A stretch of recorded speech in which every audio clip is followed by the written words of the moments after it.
George. Kathy? What's the matter with good old George? Nothing's the matter with good old George. Something's the matter with stupid old me. What are you talking about? I thought you and George were buddy-buddy. Oh, we were getting along fine, Patty. Except that George only seemed to call me when he couldn't get another date. I wanted to make a real impression on him. So, I wrote to the Lovelorn columnist in our school paper asking his advice. Have you ever read that column, Simon Says? I've heard of it. Well, Simon advised me to make a date with George and stand him up. He said, give him the shock treatment. I did. Now George won't even speak to me. Gee, Kath, I'm sorry. Oh, you're not nearly as sorry as Simon is going to be when I get hold of him.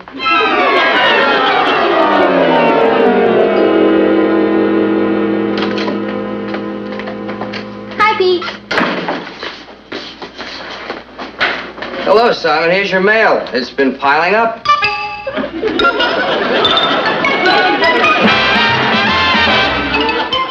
Meet Kathy, who's lived most everywhere, from Zanzibar to Berkeley Square. But Patty's only seen the sights a girl can see from Brooklyn Heights. What a crazy pair! But they're cousins, identical cousins all the way. One pair of matching bouquets, different as night and day. Where Kathy adores a minuet, the ballet russe, and crepe Suzette. Our Patty loves to rock and roll, a hot dog makes her lose control. What a wild duet, still they're cousins, identical cousins, and you find they laugh alike, they walk alike, at times they even talk alike. You can lose your mind when cousins are two of a kind.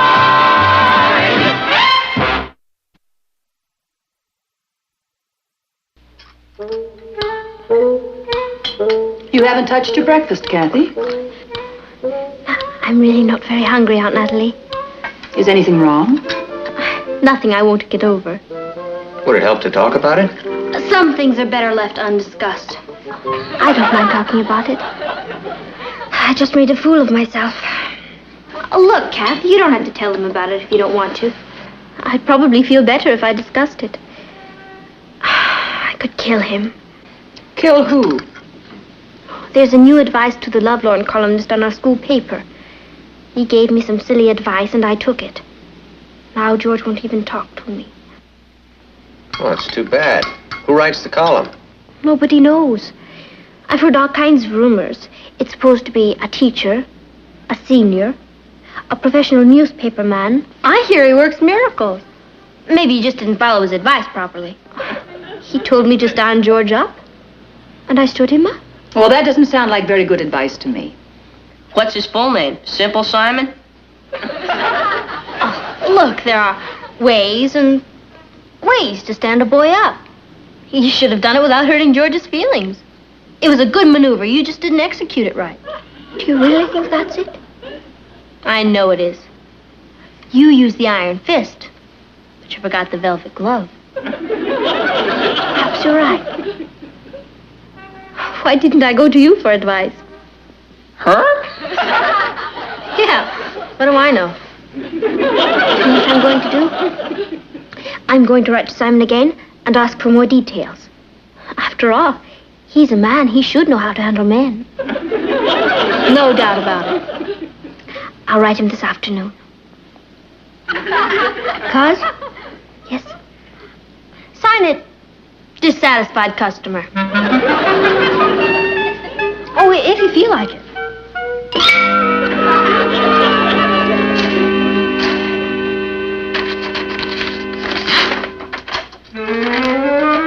Dear dissatisfied customer, if your boyfriend has stopped talking to you, it's a very healthy sign. You've got him all stirred up.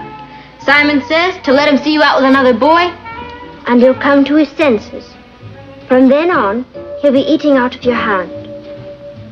That doesn't sound right to me. sounds great to me. It's the old jealousy bit. It never fails. But George is very honest. I don't have to play games with him. Kathy, I think Simon knows a lot more about men than you do. I suppose you're right. I'll give it a try. You won't be sorry. Where's Kathy? She's in her room crying. Crying? What happened? She had a fight with George last night. About what? Well, Kathy went to the shake shop with Harold, and George saw them there, and instead of getting jealous like he was supposed to, he told Kathy he was glad she had someone to take her out, and he decided to go steady with Audrey. I don't understand it. Kathy was so fond of George. Why did she go out with someone else? I think it was something she read. Simon Says strikes again. Excuse me, I think I'll go check and see how Kathy is.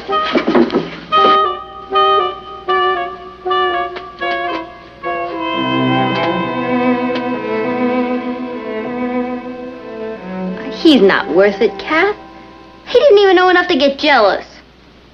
Who needs him? I do.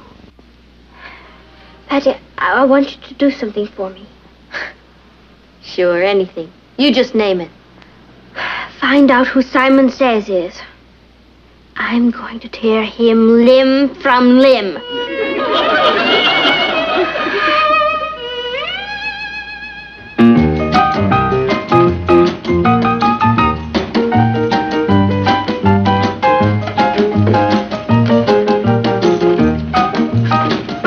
One triple sweetheart flip, one double-decker delight, one rainbow nightmare, and one chocolate soda. Are you sure you won't have any dessert? No, not right now, Sammy. Thanks. Listen to this. Dear Simon Says, my steady boyfriend went out with another girl and I found out about it. What should I do? It's signed Three's a Crowd. And here's his answer. Dear Three's a Crowd, don't be a clinging vine. Tell your boyfriend it's all right. When he finds out what a good sport you are, he'll come running back to you. Good advice. Good advice? I'm Three's a Crowd. I haven't seen Howard since I told him he could go out with anyone he liked. I had a small fight with Alfred last week, and after following Simon's advice, it's turned into World War III. Listen, who is this Simon Says character? We've got to get him. He's ruining my life. Mine too. The rumor is he's a famous Viennese psychologist. That's what I heard. Me too. Yeah. I wonder who started that rumor.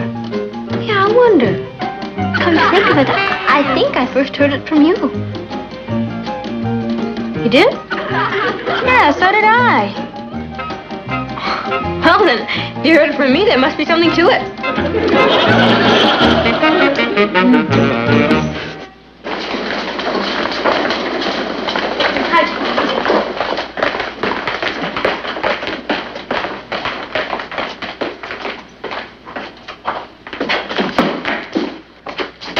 You're late.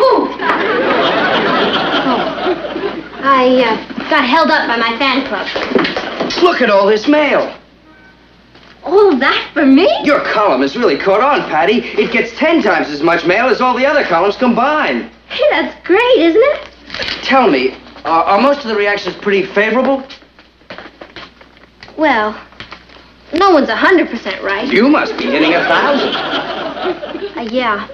Speaking of hitting, I want you to promise me you'll never tell anybody who Simon is. But why? I think you'd want everybody to know you're writing such a hot column, Patty. I wouldn't want a whole bunch of kids fawning over me.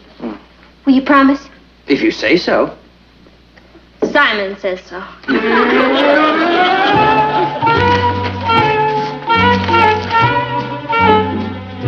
Listen to this. Dear Simon Says, I am a teenager.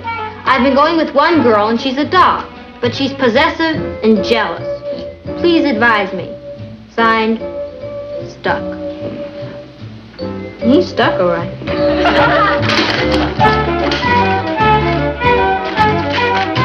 Dear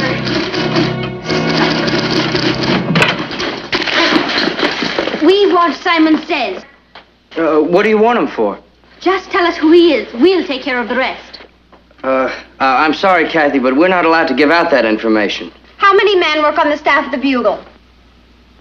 Oh, I don't think he's a regular staff member. At least, I've never seen him. Please, I want to know where to get in touch with him. So do I. Where is he? For gosh sakes, will you take it easy? Take it easy. We're being destroyed by this maniac. Oh?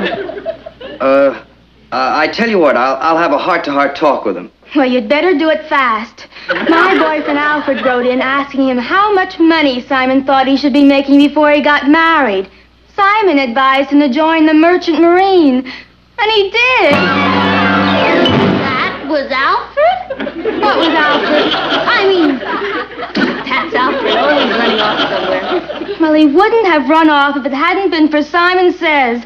We want him. Calm down. I'll report your complaints and get back to you. You'd better. If you don't do something about it, we will. Let's go.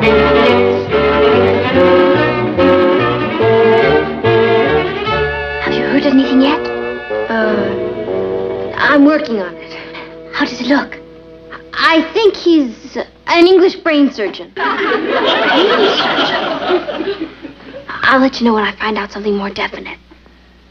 I knew I could count on you.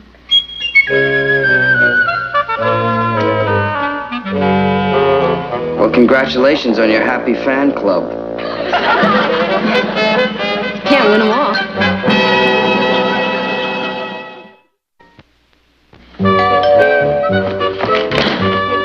Hi, Patty. Hi, Sue Ellen. Excuse my barging in like this, but I didn't have anything to do tonight now that I'm not seeing Howard and I got kind of lonely. I thought we might watch television. Sure, why not? Come on in.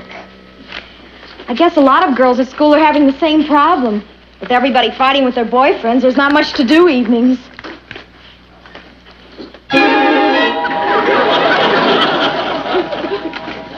Welcome to the club. Hello, Sue Ellen. Hi, Kathy. So, he got you too, hmm? Yes, I was just shot down in flames. We've got to do something about Simon. Ever since he started writing his column, every one of us has broken up with her boyfriend. If we don't get him, we're all going to turn into old maids. Well, you don't have to take his advice, you know. It doesn't matter whether we do or not. Our boyfriends are taking it. Looks like you're the only one not having any trouble. You know, good old easygoing Richard. Excuse me. Hello? Hi, Tommy. Tommy? Oh, no, I'm afraid I can't. Why don't you call Alice? Oh, you don't? Well, I'm sure everything will work out. Yeah. Okay. Bye, Tommy. Sorry, Alice. The nerve of him! Calling to ask you for a date! Well, he said since he's not seeing you anymore... Excuse me. Hello? Hi, Alfred. Alfred! No, I can't. I'm busy tonight, Alfred. Why didn't you call Maggie? She is not. She's a great girl. I'll see you in school tomorrow, Alfred. Bye. Boy, what'd you do to him? He's sure mad at you. I followed Simon's advice. He did?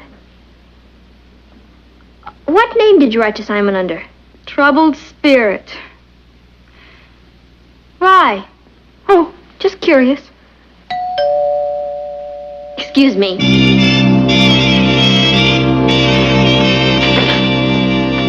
Oh, hi, Rich. Hi, Patty. I'm sorry. I'm afraid I won't be able to go with you tonight. Well, that isn't why I came over. Oh, it isn't? No, I came over to tell you that I've decided it would be better if I started going out with different girls. What? Yeah, I've been thinking it over, and I'm too young to be a martyr. What did you say? Well, I've got my own life to think about. I've decided to go out and join the human race. I don't want to get stuck. Stuck!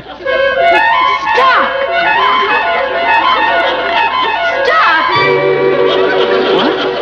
I mean, somebody must have told you that. Don't listen to her. Him. Them. Well, I'm sorry, Patty. I've had advice from a wise old Viennese psychologist, and I'd be foolish to ignore it. A wise old Viennese psychologist. Or an English brain surgeon. I don't know which. But it doesn't matter. It's good advice. I'll see you when I have time, Patty. Bye. Richard, you...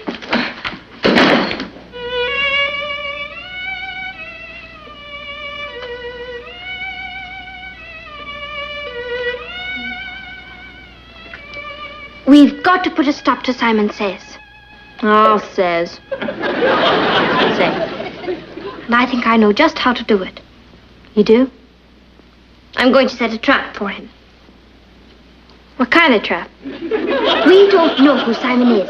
It could be any one of our boyfriends. That's right. Oh, what kind of trap? Or it could even be one of our teachers. Sure. What kind of trap? Or perhaps it really is the Viennese psychologist who's gone mad. What about the trap? Or it could be someone from the other school. Right.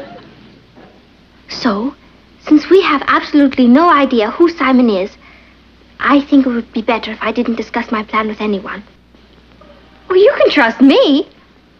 Of course I can trust you.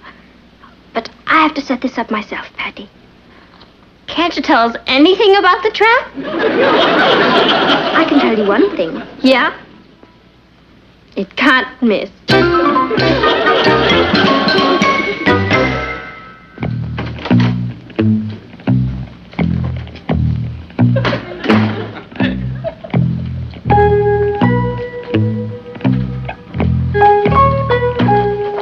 Hi, Pete. Hi, Simon. What's the matter? We're alone? I don't care. Never say it, not even to yourself. Oh, if word ever gets out, limb from limb. You Lovelorn columnists sure living an exciting life. There's a telegram for you. I'm going up to see the principal. Principal? What for? I don't know. He just said he wanted to see me. That's it. That's what? The trap. So, they went to him to force you to tell on me. What are you talking about? The Frida of the Frets. He can't force you to tell. Patty, who says he's going to try? I say so. Pete, you promised. Nobody's to know I'm Simon. I don't care how he threatens you. I want you to stand on your principles as a newspaper editor. Mr. Brewster wouldn't threaten me. That's the spirit. You'll back me up? You bet I will. Thanks, Pete. I knew I could count on you. So that was the trap that couldn't miss. Pete? It's from the Pan Ocean Press Service. They want to syndicate Simon Says. They do? Yeah. Imagine. Me syndicated. I'll be famous all over the world. In Paris, Simon D. In Madrid, Simon D. In Italy, Simon D. In Moscow, Semyon Govorit. Hello? Who? It's the overseas operator. They're asking if there's anybody here by the name of Simon Says. the overseas operator. That's it. It's the Pan Ocean Press Service. They'll want me. What'll I do? Take the call. I can't. They're probably expecting a Viennese psychologist or an English brain surgeon. They must be interested in the column, or they wouldn't be calling. It doesn't matter who you are. You're right. I'll be back as soon as I can. And don't worry, I won't crack. Thanks, Pete.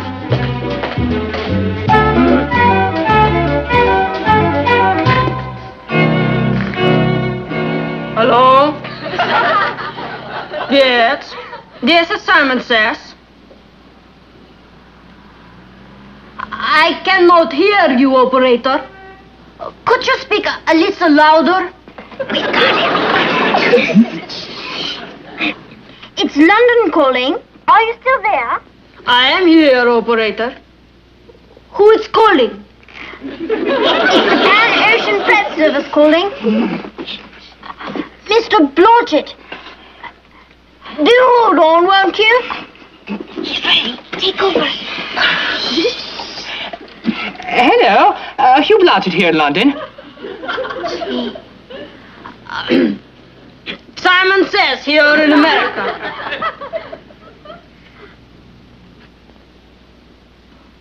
Would I be interested in worldwide syndication? You're right.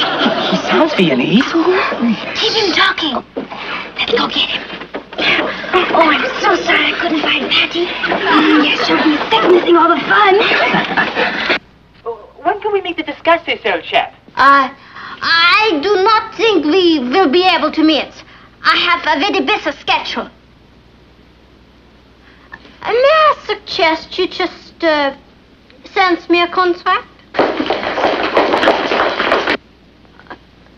No, I could not fly to London. My schedule would not permit it. Well, perhaps I could fly there? No, I do not think that would be a good idea. It would be much better to do the business by mail. Your 3 minutes are up. 5 cents, please, for the next 5 minutes. Hello. Are you still there, old chap?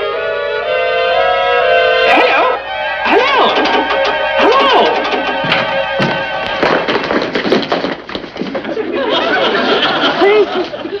Where's who? Simon Says. Was a man in here just using a phone? Was that Simon Says? Oh, he just ran out of here. Oh, what did he look like? Well, he was about 6'4", gray bushy hair, and a monocle. He looked Viennese. Oh, he slipped by us. It's all right, Simon. Mr. Brewster didn't even ask me about your identity. He just wanted to talk about the anniversary issue.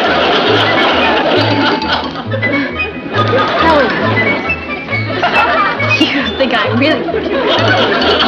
So it was all in fun. I was only trying to help you. Where's your sense of humor? Simon Says help. Hello? Howard? This is Patty Lane. Yeah. Howard, I know about the fight you and Sue Ellen had. You see, really, it was all my fault. How? Go on, tell him. Howard, you want to laugh? I'm Simon Says. Not anymore, you know.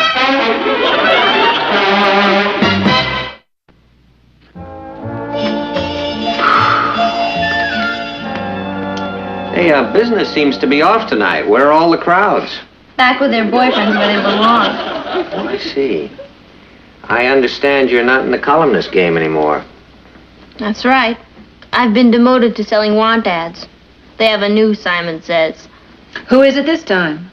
I hear it's one of the teachers. Well, you'll have to go some to replace you. I know how to handle boys. I guess I'm just no good at advising others. Where's Richard? Oh, him? I guess I advised myself out of Richard, too. I wrote to the new Simon Says about it. You know what he said? Stay home and forget it. I'm leaving now. You have a date with George tonight, huh? Yes. Any advice? No. I'm glad everything's straightened out between you two. Funny you being the one to catch me. Someone had to do it. That must be George.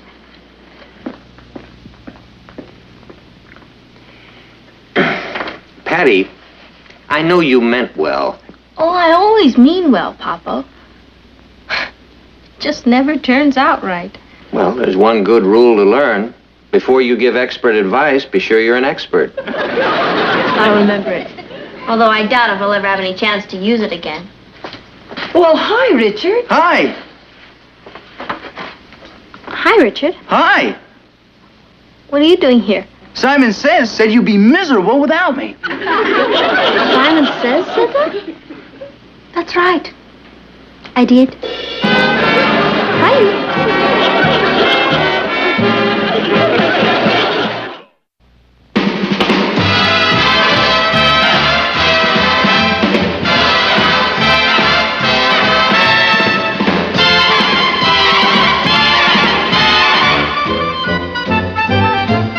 Here's Kathy, who's lived most everywhere, from Zanzibar to Berkeley Square. But Patty's only seen the sights a girl can see from Brooklyn Heights. What a crazy pair, but they're cousins, identical cousins, and you'll find they laugh alike, They walk alike, at times they even talk alike.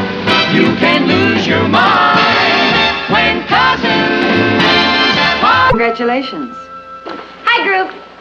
You're home late, aren't you, darling? I got fascinated by something at school. Anyone we know? It's not a he, it's an it. I know, Richard. We're studying unions in our civics class. Papa, do you know anything about management and labor? Well, I should. I've belonged to a couple of unions, and I'm on the Labor and Management Committee down at the Chronicle. Well, then you know about Samuel Gompers and all that. Yes. Who's Samuel Gompers? He was only the father of the whole labor movement. It's really interesting. Our teacher asked us to pick a practical project to work on so we'd learn more about it. Sounds like an excellent idea. Papa, have you ever heard of UAFM? I beg your pardon? Oh, the UAFUM. No. What's that? It stands for the United Association for Unprotected Minors. Sounds like a good idea. Who are they? Us.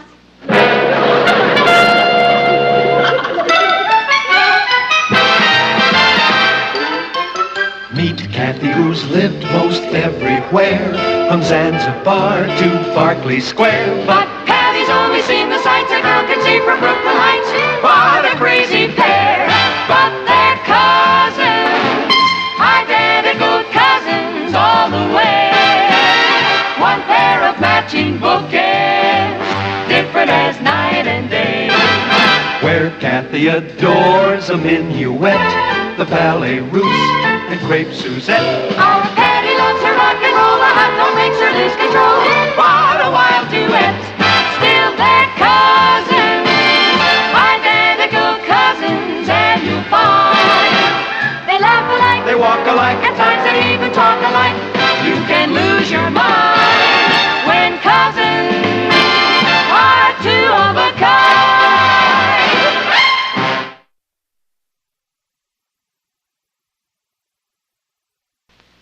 Patty, you're not serious about forming this union, are you? I certainly am, cousin.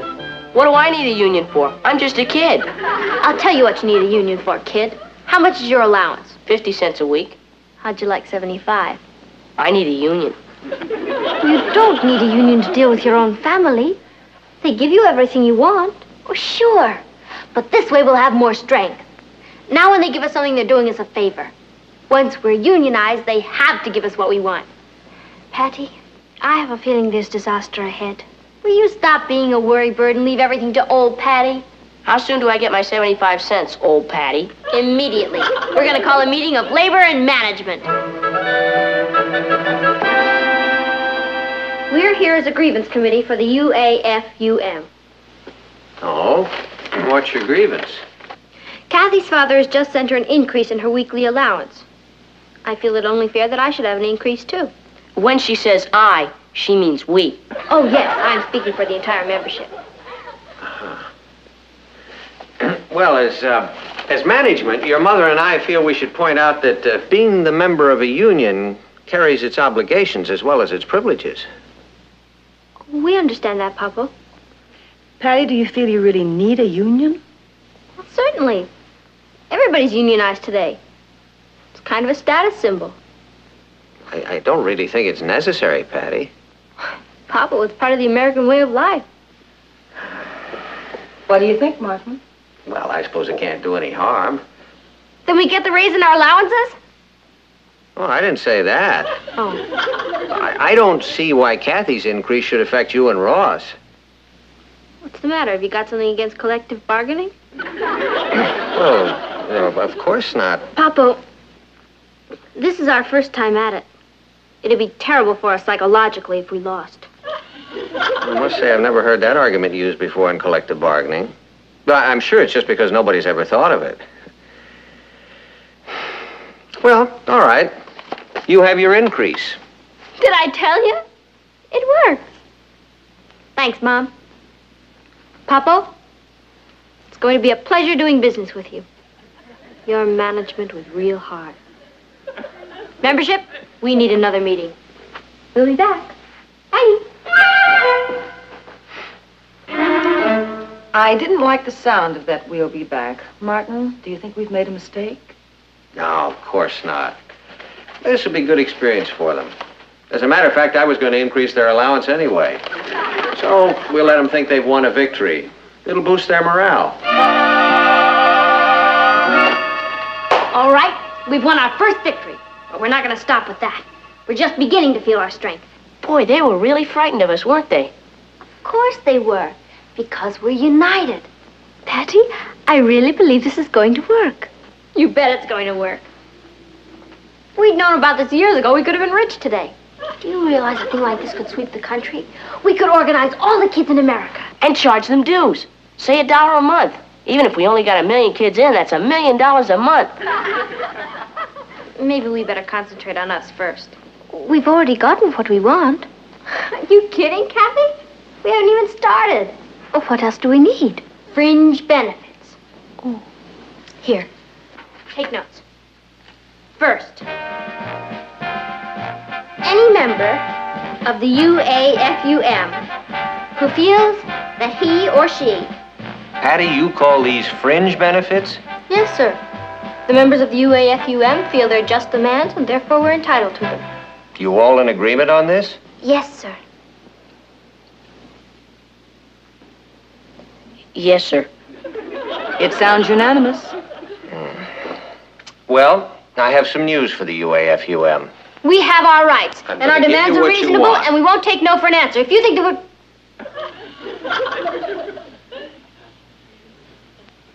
What did you say? We're going to give you what you want. It's like magic. Of course, there are 1 or 2 little things you'll have to do in return for these privileges.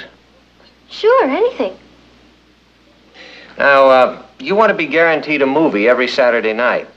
Yeah? In exchange for that, you'll wash the dishes every night. That sounds fair. Good. And you want to stay up an hour later every night. Well, let's make that a half hour later. We accept. In exchange for that, you'll clean the patio every Saturday and wash the car once a week. It's a deal. And you want to watch an extra television program every night. Let's make that 3 extra television programs a week, at least one of them educational. We'll take it. In exchange for that, you'll clean your room every day and do your closets once a week. That's okay. Well, that's it then. You've just seen a successful example of collective bargaining. You know something? I like this collective bargaining bit.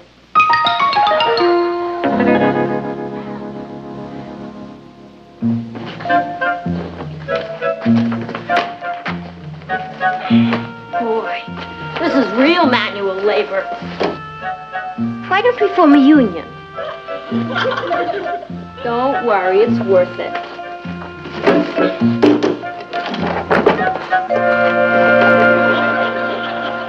What's the matter with you?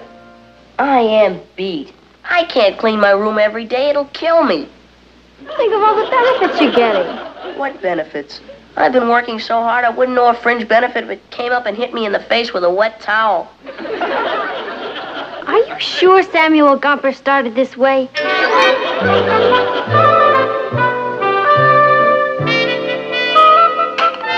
Hey, there's a good movie on tonight at 9 o'clock. The Monster Who Conquers Yonkers. I think I'll go to bed a little early tonight, Patty. I'm awfully tired. Me too. Boy, being unionized sure is exhausting.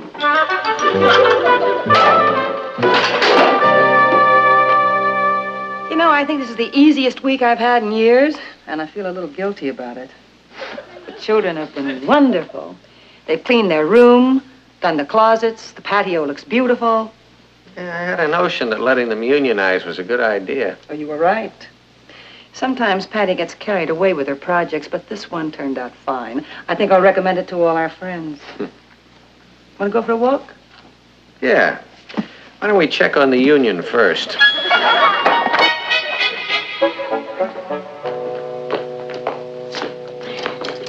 Well, looks like you're doing a very good job.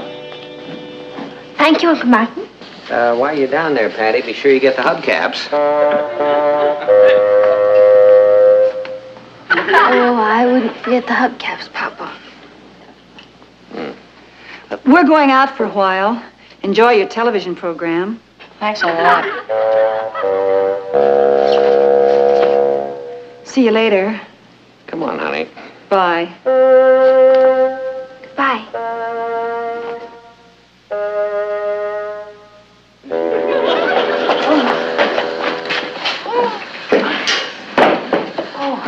I think my back's broken. Move over. Patty, I don't think this union idea was so hot. We've never had to clean a patio before. We never had so many privileges before either. But what's the good of it? We're too tired to take advantage of any of them. You know something, Kath? You're right. I think we've been outmaneuvered. We've been turned into slaves. I just want to know the kids The patio looks beautiful. Yeah, you're really doing a bang-up job. You know, after your rest, maybe we could sit down and do some more negotiating. Well, we're off to play a little golf. I hope you enjoy your movie this afternoon. Oh, today's the day you do your closets, isn't it? Well, I'll check them over when I get back. See you later. Bye. Patty, please don't do any more collective bargaining. I'm exhausted now. Don't you worry. I got us into this. I'll get us out of it. Tomorrow's another day.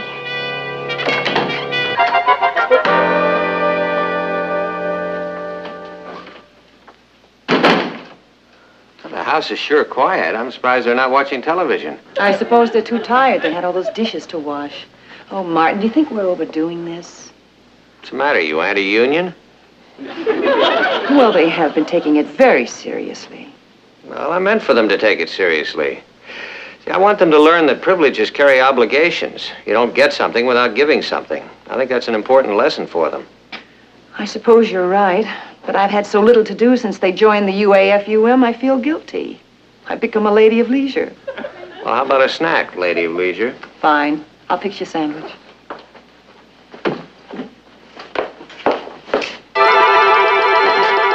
Look at this. What a mess. Looks like they haven't laid a finger on it. What do you think happened? I don't know. We better call a meeting of the Labor Relations Committee. All I know is we had an agreement and you broke it unilaterally. What does that mean? It means you were supposed to have washed the dishes. We want automation. Automation? That's right. An automatic dishwasher. Well, we're not getting a dishwasher. That was not part of our agreement. Maybe not. But we figured out that we're putting in too many hours. We don't even have enough time for our fringe benefits. There aren't enough hours in the day. We could cut school. I have a better idea. You could cut out television. Oh, no. We already won that as a fringe benefit. You can't take it away from us. And we want a 5-day week. Yeah. We work hard at school all week. We want Saturday and Sunday to rest. What about cleaning the patio? We won't use the patio. What about the dishes? We'll eat off paper plates. I see. Now do we get the dishwasher? No, you don't. Well, then I guess the meeting is adjourned. Membership?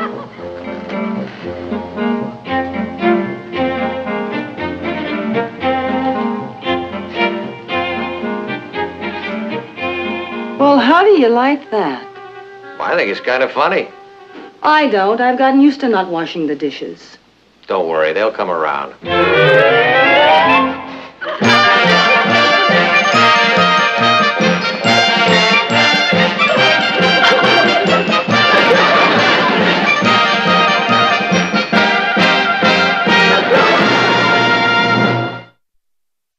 Do you realize that they have been parading up and down the block with those signs all morning? I think it's kind of funny. I don't. I want you to stop them. Well, there's one way to stop them, but it's a little drastic. Let's do it. Boy, you should have seen the crowd we collected. It was quite exciting. Yeah, people want to donate money. You should have taken it. Taking it. That's right. As of now, your allowances have been cut off. No work, no pay. However, you can reinstate our old agreement and go back to work. Without a dishwasher? without a dishwasher. I have to have a meeting of the membership. Excuse us. Everyone in the UAFUM? Follow me. It worked. We haven't had their answer yet. Don't worry, they can't get along without their allowances. There's no point in going on, Patty. We put up a good fight, but we lost. What, are you some kind of quitter? I am. Before I joined this union, I was getting 50 cents a week. You shot me up to nothing. I have a lot of heavy expenses. Let's not panic. Look, we can hold out a lot longer than they can. On what? On our $30 emergency strike fund. Oh, boy! Do we have a $30 emergency strike fund? You bet we do. That's great. I've saved up $30 and... You wouldn't do that to me. Now, look, Ross, it's only a temporary measure. You'll get your money back as soon as we renegotiate our contracts. Patty, you can't take his money. I'm not taking his money. Our treasury is borrowing it. It's for a common cause, isn't it? Sure, the cause is coming, but the money is mine. That money could last us 2 months. They can't hold out that long. What do you say, Ross? I say I've never been in a union before, and this whole thing is getting me very nervous. Come on, Ross. All for one and one for all. You mean like the Three Musketeers? Exactly. No. Okay. Thanks, Ross. We've got him right where we want him. Or vice versa.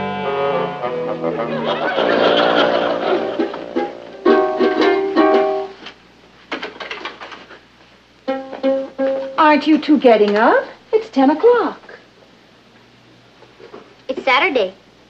You mean you're going to stay in bed all day? Probably, Aunt Natalie. I see. How long is this going to go on? About 2 months. You're going to become vegetables lying around in bed all day. That's what I told. We'll be all right, Aunt Natalie. Isn't there some way that we could settle all this? I mean, it's the first time we've ever had any union trouble around here. Our grievance committee is willing to negotiate. All we want are our rights. Your father and I think that we're right. We think we're right. I see. Well, good luck. Mom, you understand there's nothing personal in all this. Of course not. It's strictly management labor. Labor, management. Do you know something terrible? What? I'm afraid my sympathies are with management. Sam Gompers would be ashamed of you. Oh, this is ridiculous. We're working our heads off and they're lying around like ancient royalty. It's the advantage of having a strong union. Martin, this has gone too far. We've got to stop them. No, we can't. It's a matter of principle. See, in the beginning, we made a promise to them that they could do this. So we've got to find some way to settle it reasonably. They're drunk with power. Why, right this minute, they're up in their room laughing at us while we do their work. Patty, we should really be downstairs helping with the dishes. I know we should. But how can we give in without losing face? What are we, Chinese? Why don't we just go down there and say we were wrong? It's a matter of principle, Ross. We can't give up everything we've gained. What have we gained? All I've got is a sore back and I'm out $30. We've gained the right to be heard around here. No, sir. We can't quit now. We can't let your mother do all the work. It isn't fair. I know it. Maybe we could secretly clean our closets. That's a good idea. No, she'd know. It'd be the same as giving in. Boy, I wish I could think of something. I know. Why don't we sneak out tonight and wax the car again? Yes, boy. They're interested in getting, but they don't want to give anything. You don't really believe that, do you? At this moment, I do. Oh, Martin, why don't we just put our foot down and forbid this? Well, there must be another solution. Why don't they just put their foot down and order us back to work? You know your father. He wouldn't do that. Yeah. Papa's got principles. We're stuck. Patty, we've got to find a solution. It's no fun having nothing to do but have fun. That may be the smartest thing you ever said. Maybe the only smart thing I ever said. Couldn't we at least clean this room? It's a mess. No. Not until they're ready to negotiate. Are you sure you're doing the right thing? Boy, I sure hope so. It's a big responsibility taking a whole union on your shoulders. On your feet. The management has just sent for the grievance committee. Did you hear that? They've given in!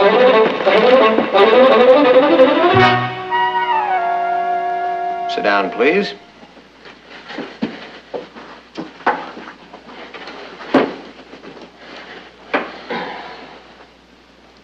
Ross said you wanted to see the grievance committee.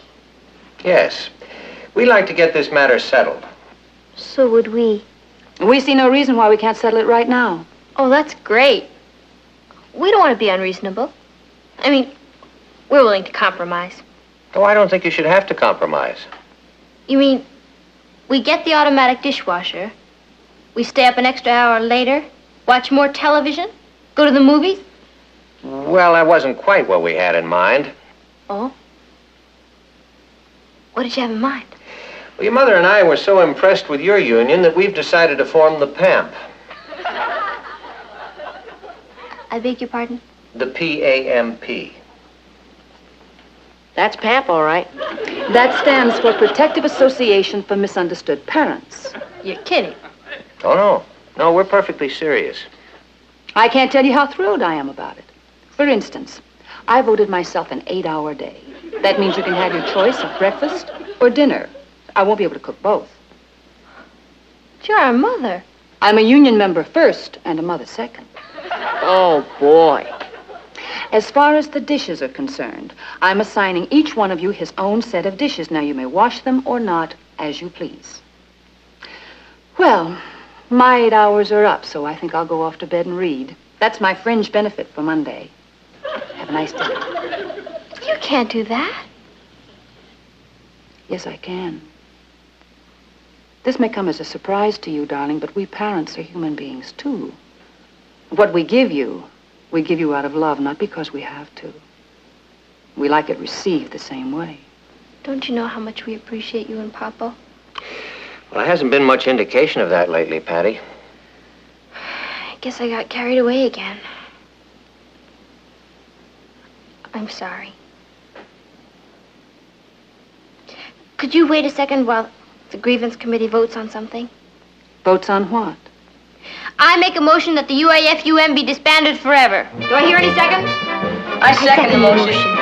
Motion is seconded. All in favor, say aye. Aye. Aye. The motion is carried unanimously.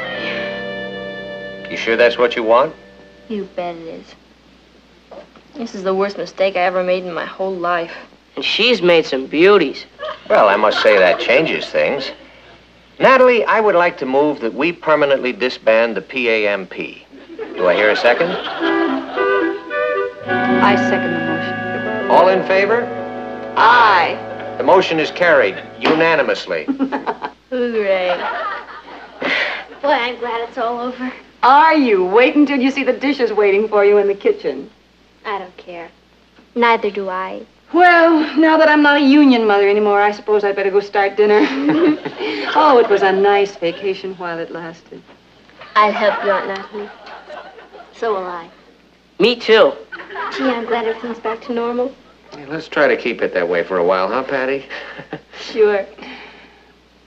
But you know, Papa, in spite of everything, Oh, bit old Sam Gompers would have been proud of us.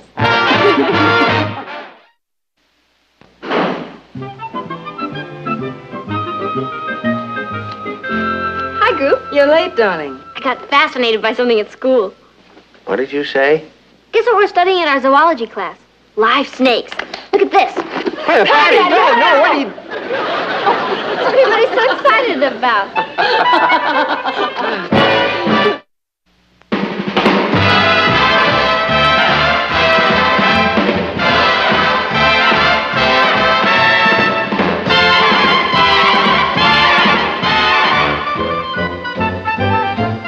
Here's Kathy, who's lived most everywhere, from Zanzibar to Berkeley Square. But Patty's only seen the sights a girl can see from Brooklyn Heights. What a crazy pair, but they're cousins, identical cousins, and you'll find they laugh alike, they walk alike, at times they even talk alike.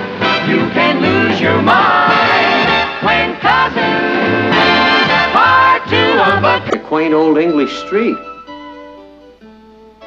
That's what everybody in school's calling me. You know that substitute teacher we have in American history, Miss McIntosh? Yes? Well, she finally got to me. She kept yakking about how spoiled kids are today and how tough the pioneer kids had to be in the old days. And I said I wouldn't have minded living in those days. And she said I wouldn't have lasted a week. And I said it would have been a ball. And I told her I could go for a whole week without using any of the modern civilized conveniences. And she said I couldn't. I'm on her side. The whole school is talking about it. You mean you're supposed to live like a pioneer for a week? If they did it, I can do it. Times have changed, Patty. Or maybe times have changed, but kids haven't. I don't believe we're weaklings, and I'm going to prove it. I've got to uphold the honor of my generation. Boy, is your generation in trouble. Come to think of it, so's mine. When do you start? I've already started. Hello? Hi, Rich.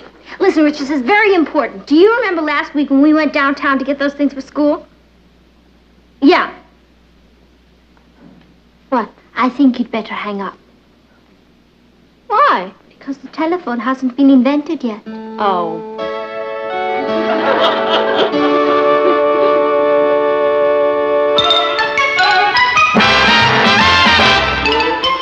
Meet Kathy, who's lived most everywhere, from Zanzibar to Berkeley Square.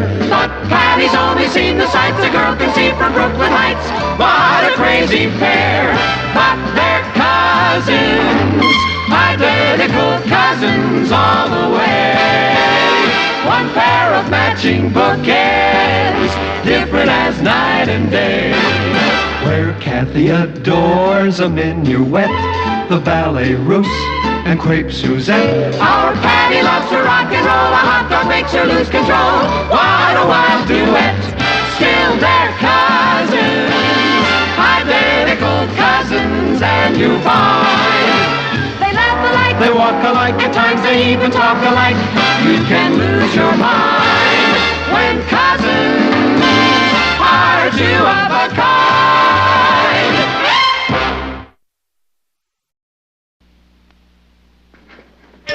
Patty, what exactly did you tell your teacher?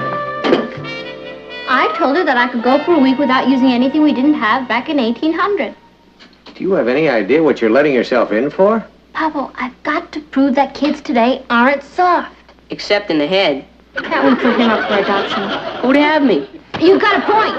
Patty, aren't you going to use any modern conveniences at all? If it wasn't invented by 1800, forget it. And you've agreed to do this for a whole week? That's right. I'm out to prove that Miss McIntosh is wrong. Look, if I should slip up now and then, I want all of you to remind me. Oh, we'll remind you. Okay. Oh, I forgot to tell you the big news. Coach Edwards has practically picked me to be cheerleader captain at the big track meet next Saturday. Every girl in school was after it. Congratulations. Well, I better get dressed. Richard is taking me to a dance tonight. They had dancing back in 1800. I checked. Patty? Yeah? Are you going to bathe before you dress? Of course. They did take baths in those days. Not with hot running water, they didn't.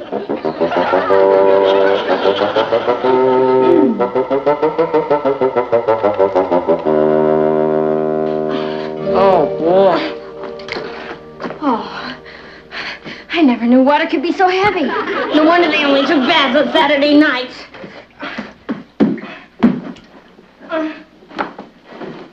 How does she get herself into these crazy situations? I don't think it's so crazy, Ross. I'm on Patty's side. I like what she's trying to prove. You know what I think? I think she's going to set us back 100 years. How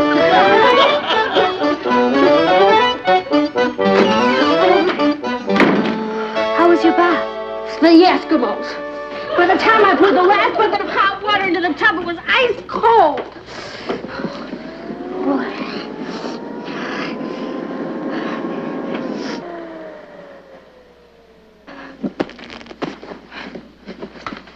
What do you think you're doing? Putting you back in the 19th century. Oh, thank you. Oh, yeah. Thank you. How am I going to dry my hair? Why don't you rub 2 sticks together and start a fire? That's what the pioneers did. Yeah? Well, they should have used hair dryers. At least they wouldn't have gotten scalped that way. I'd better get dressed. Richard's picking me up in a... What happened to the lights? Thomas Edison hasn't invented them yet, so I turned them off.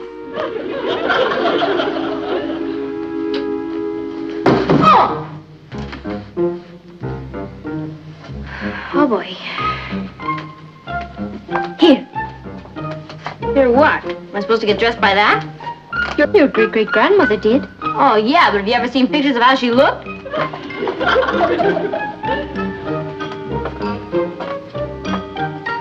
Me and my big mouth.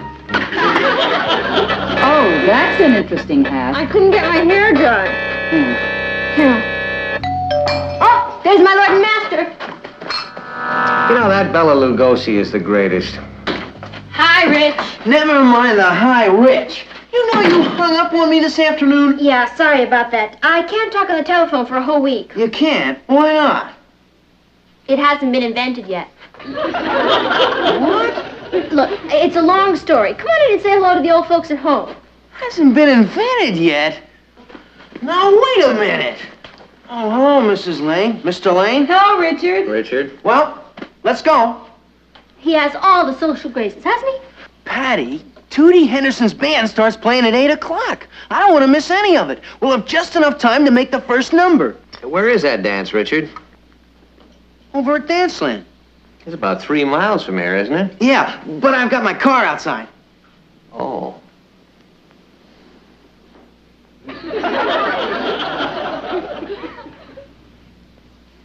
I forgot. You forgot what? Automobiles. I'm afraid your car's going to have to stay right where it is, Richard. How are we going to get to the dance? Walk?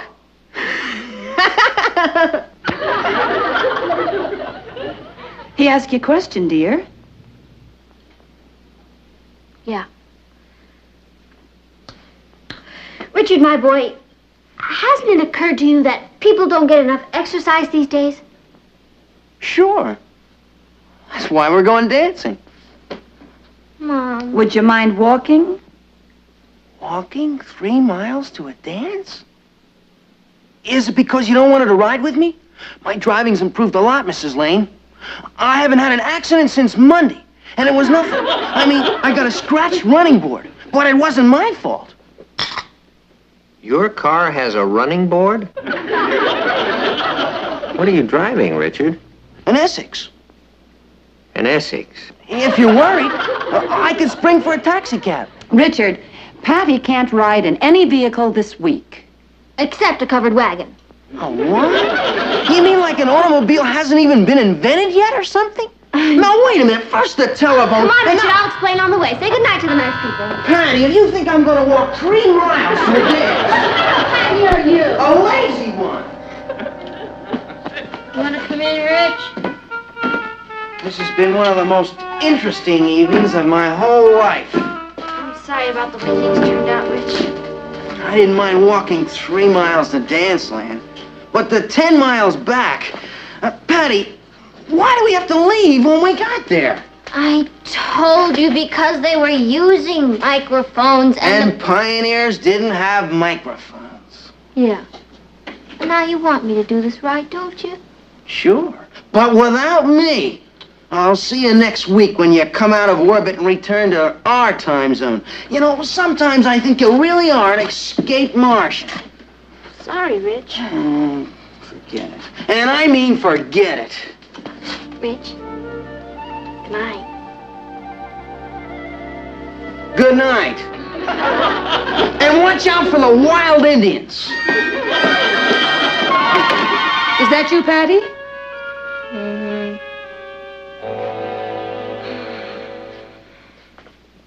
Hi, Mama. Papa. How are you, Ann? How was the dance? How do you spell fiasco? Hey, that's a pretty good word. Please, no coaching unless it's my turn. Sorry about that. You know, I never should have dragged Richard into this. He's not up to it. Are you? If the pioneers could do it all their lives, I guess I can do it for 1 week. Oh, they must have been made of steel. Well, they were pretty rugged, but then they had to be. You know, it's amazing what you can do if you have to. Yeah, I hope you're right, Papa. I'd hate to let the kids at school down. They're all counting on me. You won't let them down. I think you're doing just fine. Yeah. Except I'm starving to death. Well, didn't you stop at the shake shop? Oh, yeah. Yeah, we stopped. Only I couldn't eat anything. They cooked their hamburgers on electric grills. And the pioneers never heard of a chocolate milkshake. Aw. You know what I'm going to do? What? I'm going to fix you a great big Pioneer sandwich, handmade, and a big glass of milk, cow-made. Thanks, Papa. Boy, they sure were losers, our ancestors. They didn't have anything. I'll tell you one thing they had. A wonderful, great, great, great granddaughter.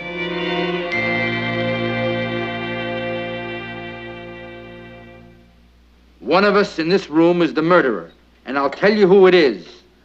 It's...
I'm sorry you're not going to the movies with us, Patty. Yeah, so am I.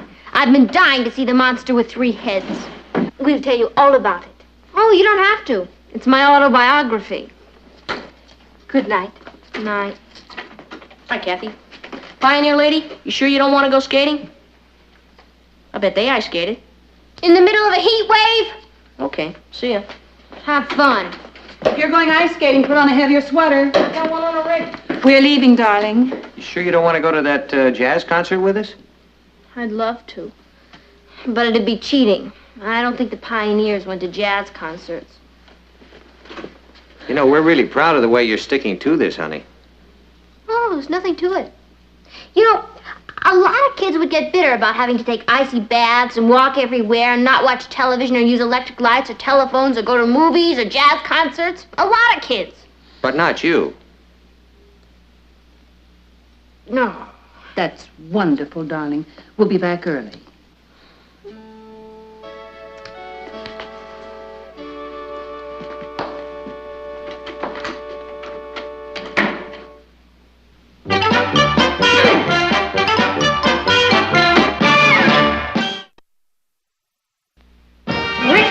Rickety rap, who's that racing down the track? Brooklyn, Brooklyn, yeah!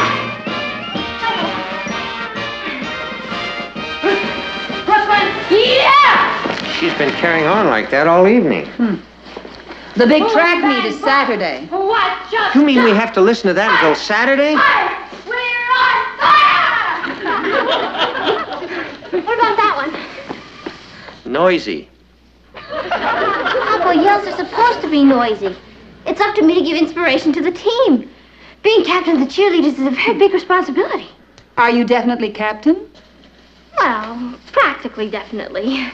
It's between me and Alice, and actually, she doesn't have a chance, poor kid. She has a voice somewhere between Ema Sumac and Louis Armstrong. Watch our team on the beam. Shake 'em, break 'em, show they take 'em. Rah! Brooklyn! That definitely should inspire the old team. Martin, what do you think? Patty, how is Project Pioneer coming along? Oh, that. Great. I only have a few more days to go. You know, it's been fun, in a gruesome sort of way. I gotta go. Richard and I are going for a walk in the park. Oh, come home! Hey, you take care of that. She's lucky it's not the hunting season.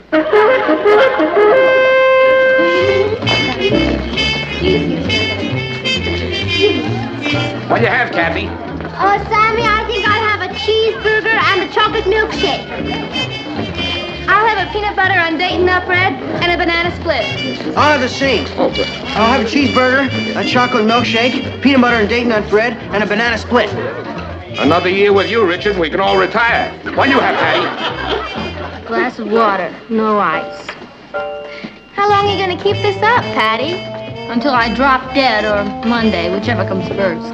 Well, I certainly admire you. Oh, you can afford to. You're eating a peanut butter sandwich on date nut bread and a banana split. They did eat in 1800, you know. Yeah, but the peanut butter didn't come in jars and the bread wasn't baked by machines. Can't talk about it. I get all choked up. Hi, Kathy. Hello, Alice. Patty. Hi, Alice. Hi, Richard. Hi, Alice. Hi, Maggie. Hi. What are you having? Order something gooey. I enjoy hearing it. Oh, I'm too excited to eat. Why? What happened? Oh, guess who's the new captain of the cheerleaders at the track meet next Saturday? I'd have to guess. I am. Oh, not anymore, you're not. Coach Edwards just made me captain. He couldn't have. He practically promised it to me. Oh, did he? A little bird must have told him that you're living in the dark ages and didn't have a way to the track meet Saturday. That wasn't a little bird. That was a little rat. Waiter, some cheese for my little friend here.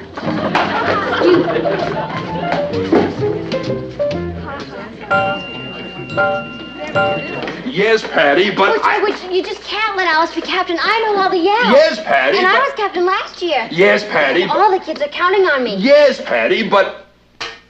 Aren't you going to interrupt me? Of course not. Go on, sir. Well, It's just not fair. It just isn't fair. I should have stayed with yes, Patty, but... I'm sorry. But just give me one good reason. Why? Why? When I was captain last year and...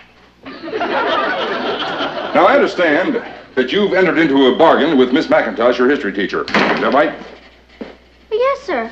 But that didn't include not being captain of the cheerleaders. But you agreed not to use any mode of transportation not in use by 1800, right? Yes, sir. Patty, do you know how far it is from Brooklyn Heights High to the stadium where that track meet is being held? Not exactly. Well, I'll tell you exactly. It is 22 miles. Is that all? No, that is not all. If you're returning, it's 44 miles. I thought it was more than that. Now, when does your agreement with Miss McIntosh end? This Monday. Now, the track meet is this Saturday. You're going to have to make a choice, Patty. Do you want to get out of this thing with Miss McIntosh? No, sir. I've suffered this long. I'm going to finish it. Well, then you can see my problem. Obviously, you can't be to that track before noon on Saturday unless you use a bus or a car or a train. Coach Edwards, Huh? if I'm on that field by 12 noon Saturday, will you let me be captain of the cheerleaders? Patty, if you can keep your bargain with Miss McIntosh and still be at that field at noon on Saturday, you can have my job. That won't be necessary, but thanks. See you on the field Saturday. Yeah,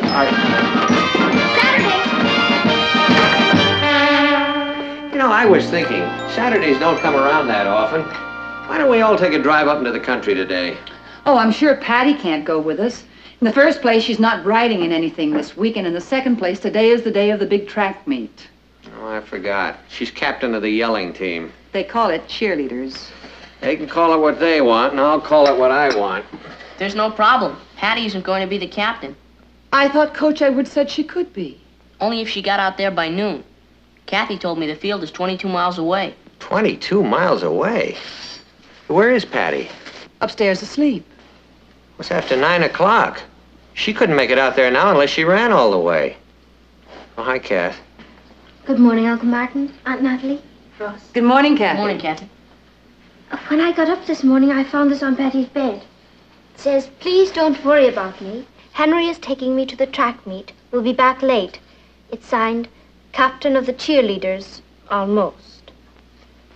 When did she leave? I don't know. When I woke up, she was gone. I've been up for hours and I didn't see her. Martin, she must have left in the middle of the night. You don't think that she'd be crazy enough to try to walk that 22 miles out to the field? And 22 miles back? That's 44 miles. That's impossible.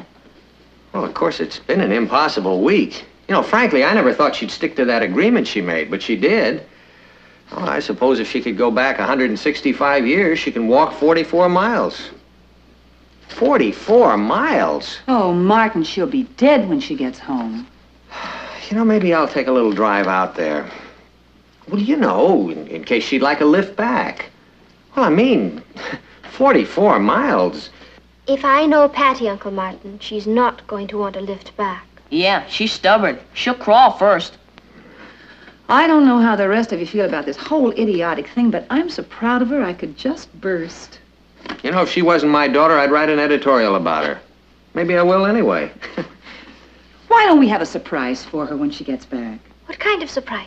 Oh, I don't know, a victory celebration? See, that's a wonderful idea. I'll barbecue some steaks. I'll bake some bread. I'll put up some lanterns. I'll get a pan of hot water so she can soak her feet. You know, that's the best suggestion yet, Ross. She's going to be in terrible shape when she gets back here. See, I have a wonderful idea. Why don't we set up a couch on the patio, and then she can lie down and eat her dinner? Hey, Dad, what time's Patty gonna get here? What? I said, what time is Patty gonna get here? I figure I wouldn't put the hot water into it until she got here. Oh, I think it's a good idea. Yeah, I'm not going to start that fire for a couple of hours yet. So I figure she's going to walk around 3.5, 4 miles an hour, maybe 5, 22 miles. She's got to rest a little on the way. Or she'll be here between 9 o'clock and 4 o'clock in the morning.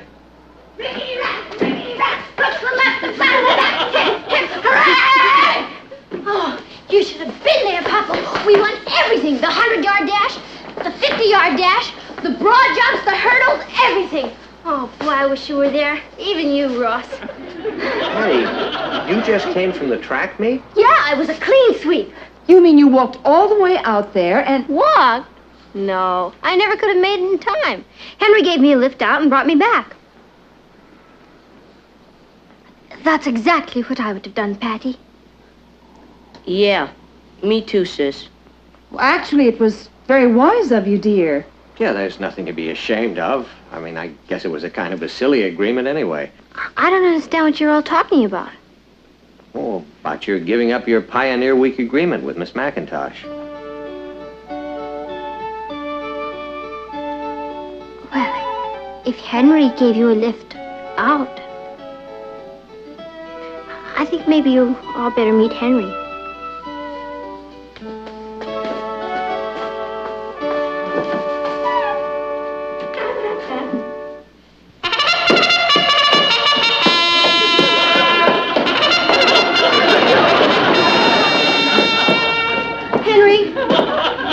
Say hello to the group.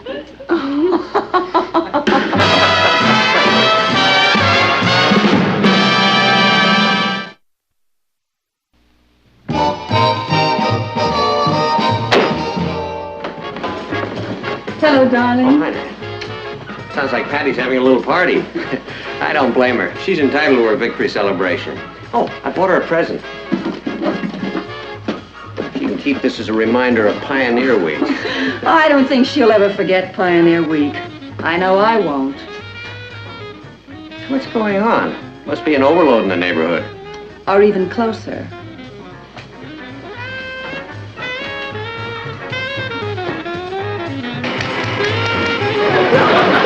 You're crazy. I'll bet you I could. Oh, sure bet. All right, you've got it. I'll start for 1 week next Monday. Okay. Gung-ho! Oh, hi, Papa. I'm glad you're home. I want to ask you a question.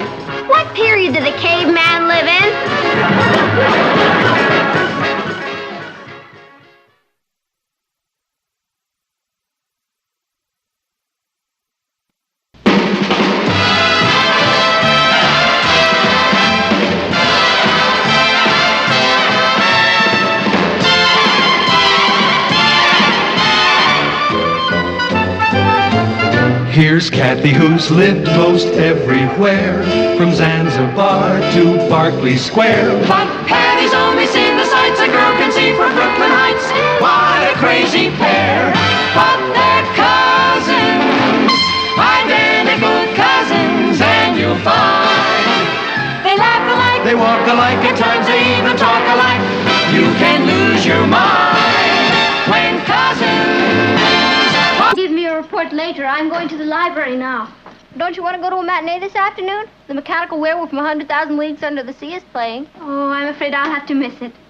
It's your loss, cousin. Hello, Uncle Mark. Come on, now. Oh, boy.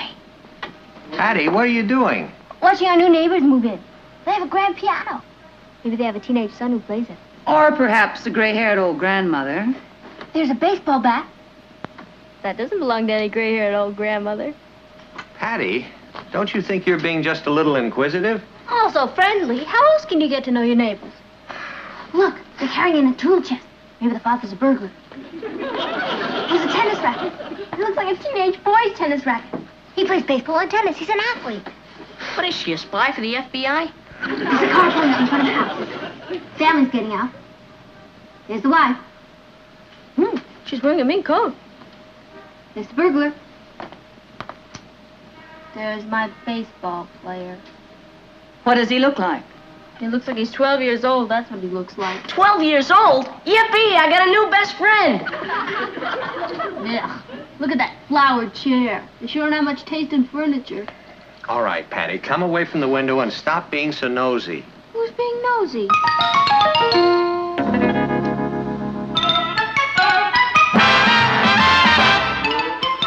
Meet Kathy, who's lived most everywhere, from Zanzibar to Berkeley Square. But Patty's only seen the sights a girl can see from Brooklyn Heights. What a crazy pair! But they're cousins, identical cousins all the way. One pair of matching bookends, different as night and day. Where Kathy adores a minuet, the ballet russe, and crepe Suzette. Our Patty loves to rock and roll, a hot dog makes her lose control. What a wild duet, still they're cousins, identical cousins, and you find they laugh alike, they walk alike, at times they even talk alike. You can lose your mind when cousins are two of a kind.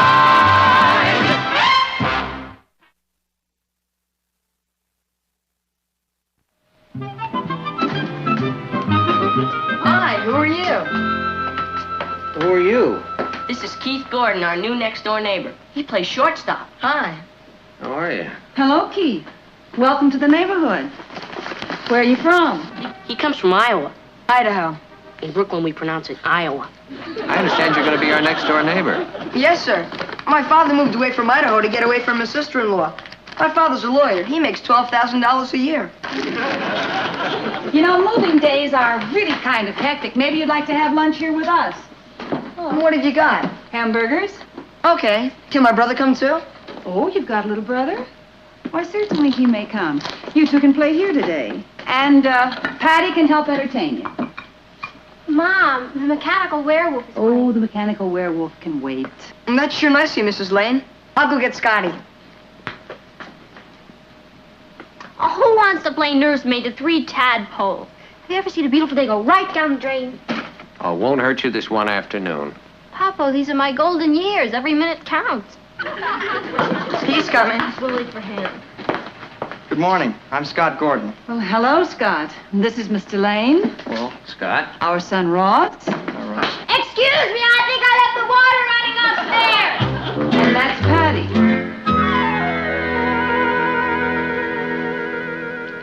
Keith told me we were invited to lunch. That's very kind of you, Mrs. Lane, but we couldn't impose like that. Why, it's no imposition at all. I understand your father's an attorney. He's a criminal lawyer, and you should see some of his clients.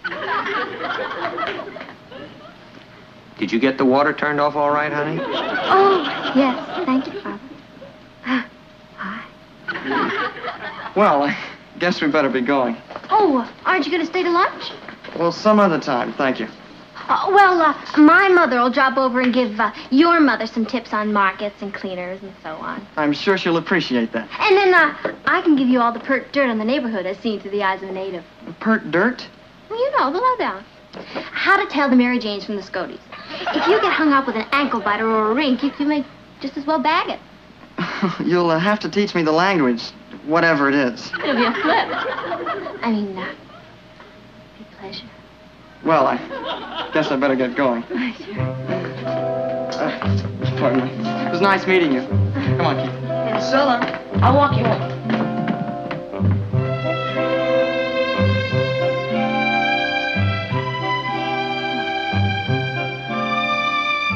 He's beautiful. I wouldn't call him beautiful. Oh, of course you wouldn't. But I would. He's beautiful. What about Richard? Richard who? Oh, Richard. He's in Wyoming with his grandmother.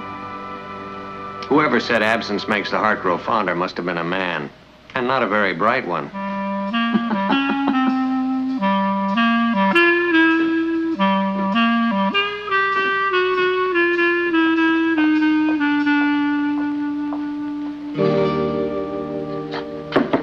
Anyone home? Hi.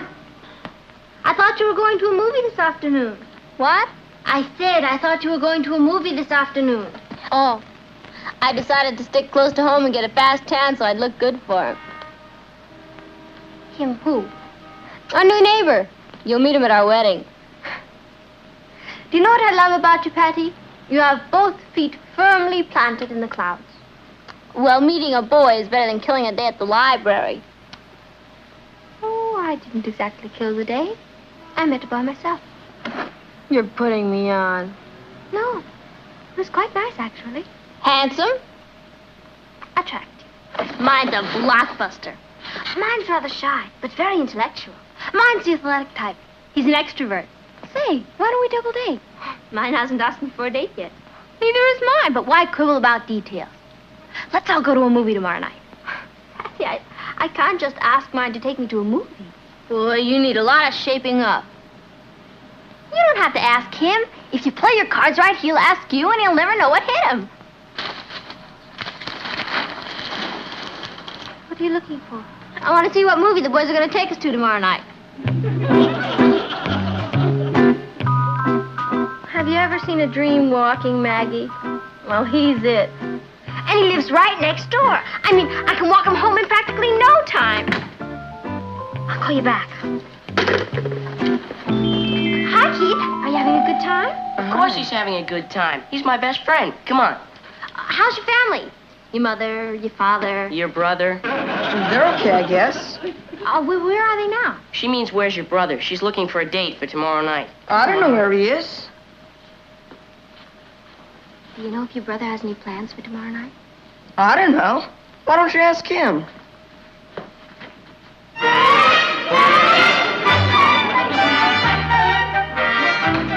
Hello, Patty. Hi, Kath. If you ever decide to take up mind reading, you'll make a fortune at it. What are you talking about? You are absolutely right. Mine asked me to go to the movie tomorrow night. Gung-ho. I told you we'd make it. Now all I have to do is get my half moving. How did you work it? I didn't work it. I was at the library, and he came up to me and started talking. And Miss Harvey asked us to be quiet. So he said we could talk better at the shake shop. So we went to the shake shop, and he asked me for a date. I couldn't have handled it better myself.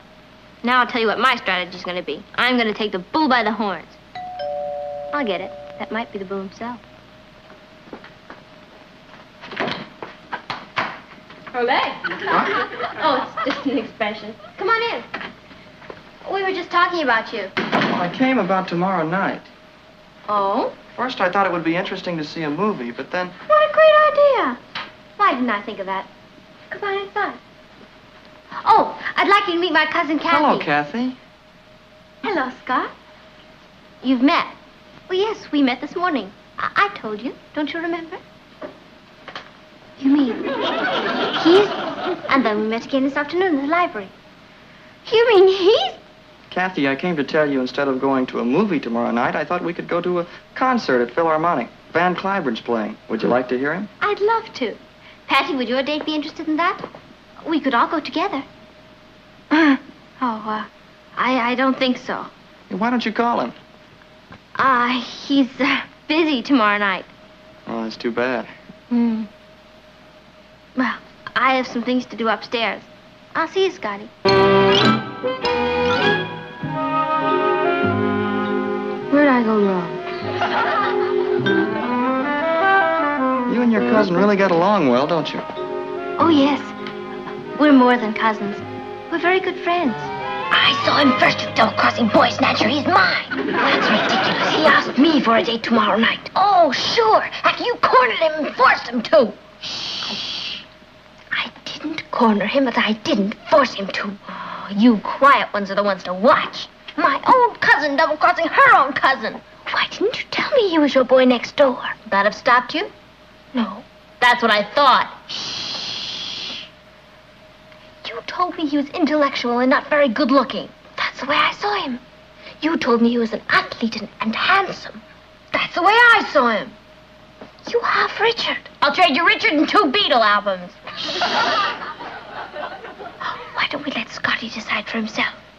That's all right with me. You mean if he chooses me, you'll forget about it? That's exactly what I mean. But don't count on it, cousin.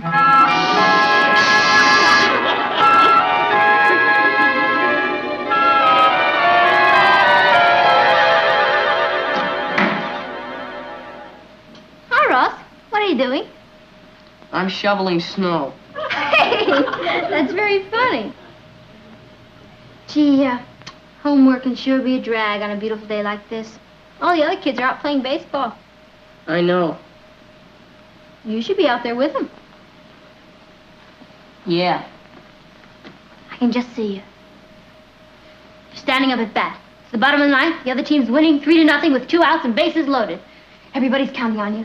You're their last chance. I am? 3 balls and 1 strike. Crowd's getting tense. Pitcher winds up. Stops. Looks around, makes sure all the runners are on base. Here comes the pitch! Strike! I'm not doing too well, am I? 3-2. If you miss this one, the game's over. Am I going to miss it? How do I know? Here comes the wind-up. He throws the ball. It's right over the plate. And you hit it. It's a home run! Listen to the crowd yell. Yeah, listen to the crowd yell. You won the ball game, 4-3. Oh, boy. Go out and get him, Tiger. Who's gonna do my homework? Oh, I am. How can I play in the game? I don't have a glove. Why don't you buy one? I'd have to dip in a capital. All right, I'll buy one. And do my do homework. your homework. Okay. Who do I have to kill? You don't have to kill anybody. All I want you to do is talk to Keith for me. He's too young for you. I want you to talk to Keith and find out from him about Scotty. You know, what he likes and doesn't like, his taste in sports, books, girls. I know his taste in girls. You do? Yeah, he likes Kathy. Do you want that glove or don't you? I don't know. I'd hate to double-cross Kathy. Oh. Well, all right then. Just forget it.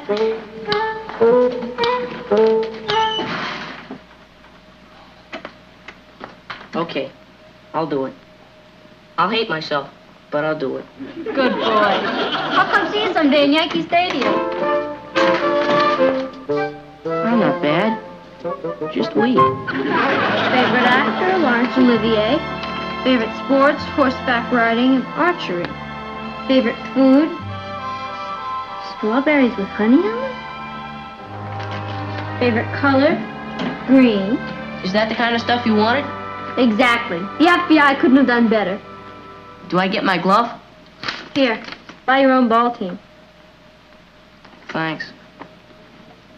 I still hate myself. It'll pass, it'll pass. Favorite book, Moby Dick.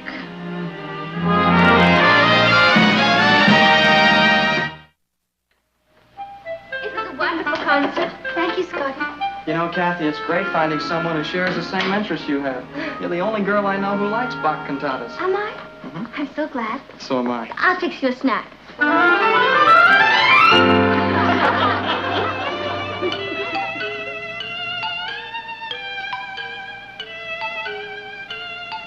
Patty?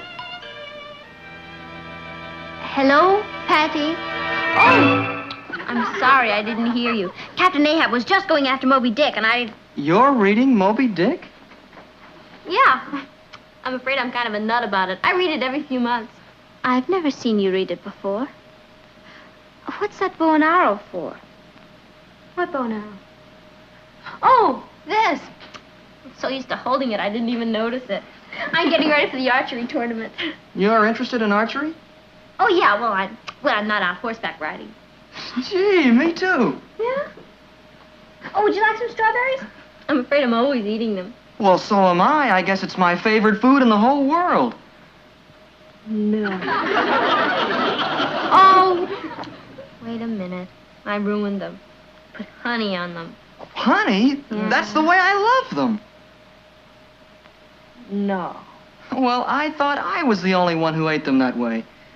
I guess we never really got to talk before. Oh, it's never too late. Shall we get that snack now, Scotty? No, I'll just have some of these, thanks. I must have read this 10 times. Me too. You'll probably disagree with me, but I hope Olivier does the remake. Don't agree. He's my favorite actor. Really? There are still some things about the book that I don't understand. It's just full of symbolism, you know? Well, I know. That's what I like about it. It's deep. Yeah. Tell me, Scott, do you think that Moby Dick is really a white whale? Or do you think that he's that terrible, terrible thing inside us that we must all hunt and kill? I think he's Captain Ahab's conscience. Do you? That's exactly what I think. Well, I've written a thesis on it. Have you? I'd love to read it. Oh, would you? I'll bring it to school tomorrow. Maybe we can meet at the shake shop and I'll give it to you, if it won't bore you. Bourne. I think it's the most interesting thing in the whole world. Then I'll see you tomorrow. Maybe we can get some archery in. Oh, great. I'd like that. Good night, Kath. Gee, Kathy, thanks for a great evening. Good night, Scott. Night. Oh, Scotty. My book. Sure. Thank you. I can't be without it. Well, I'll see you tomorrow, Patty. Good night. Good night.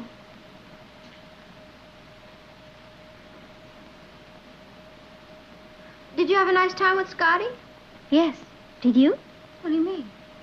I mean that when you're out in that archery tournament tomorrow eating honey-covered strawberries and shooting at white whales, don't turn your back, because you're liable to find a harpoon in it.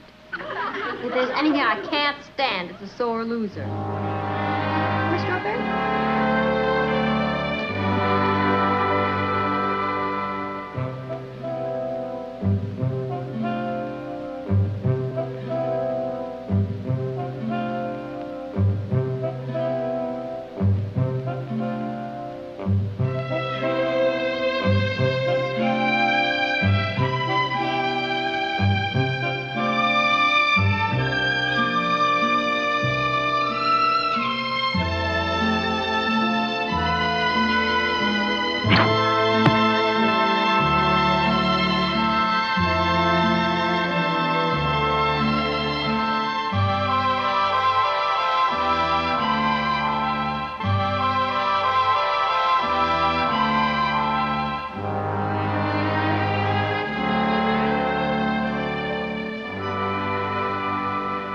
I don't know what to say.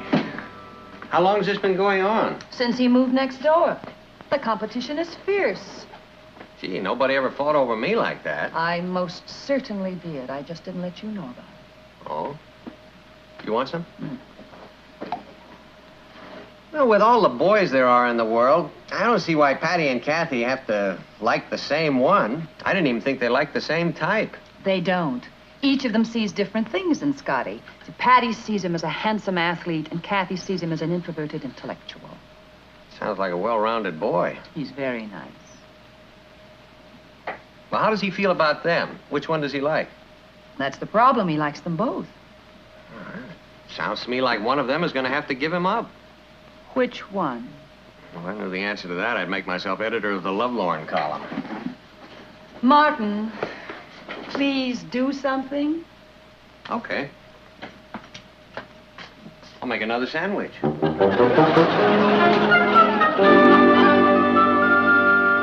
Chicken, potato salad, coleslaw, corned beef,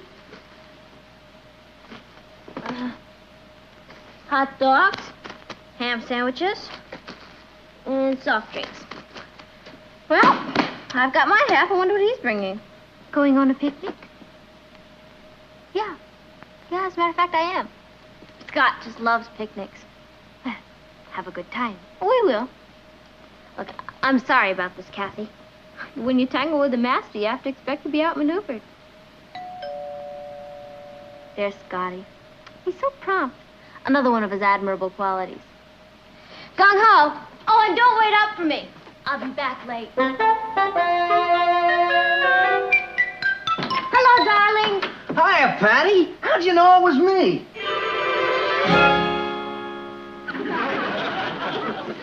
Richard? Richard.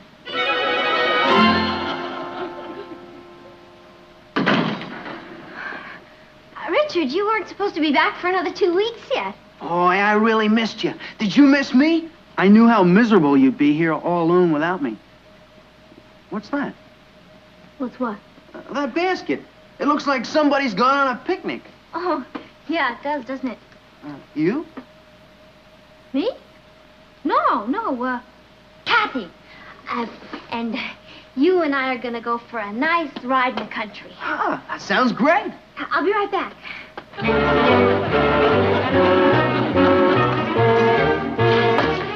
You've got to do me a favor. It's a matter of life and death. Are you sure? Absolutely. Then forget it.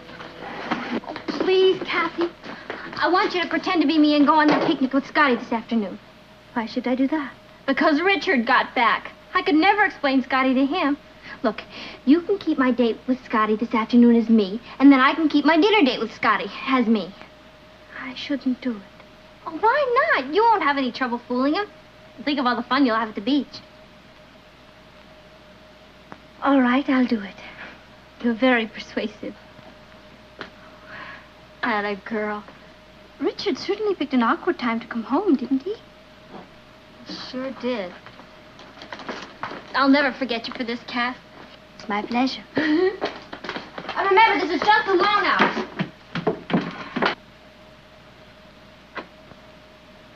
Kathy just left on her picnic. Did she? Yeah, she's getting in the car with some guy. He's not much to look at. Well, they can't all look like you, Richard. No, I guess not. Kathy's a pretty thoughtful girl. You know, when she phoned me in Wyoming and told me how lonely you were, I came right back. She phoned you in Wyoming?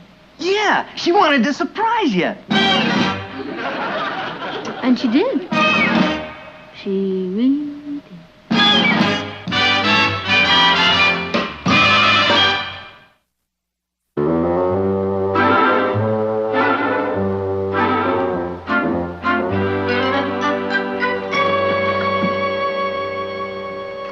How'd it go? I think it went quite well, Patty. You didn't have any trouble fooling Scotty? Oh, no. He thought I was you. Good.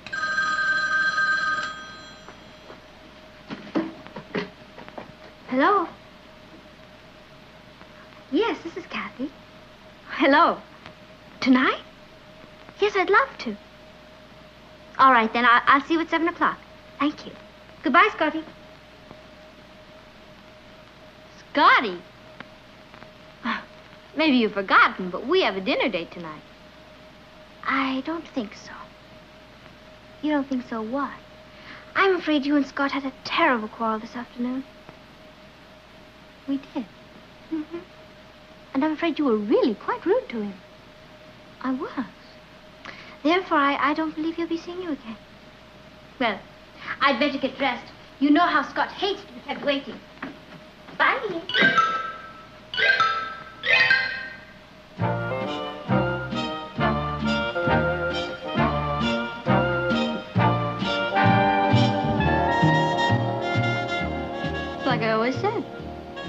tangle with a master, you have to expect to be outmaneuvered.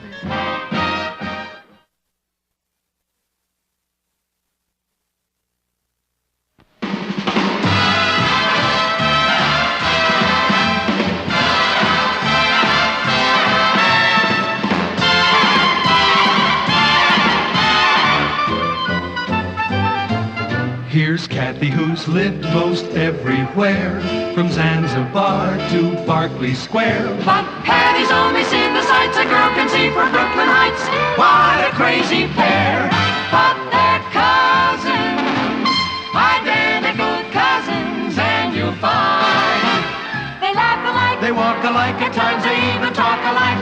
You can lose your mind when cousins are two uncles. As fearlessly as they are fought by that great newspaper on whose board of directors I have the honor to serve, the Daily Chronicle. I thank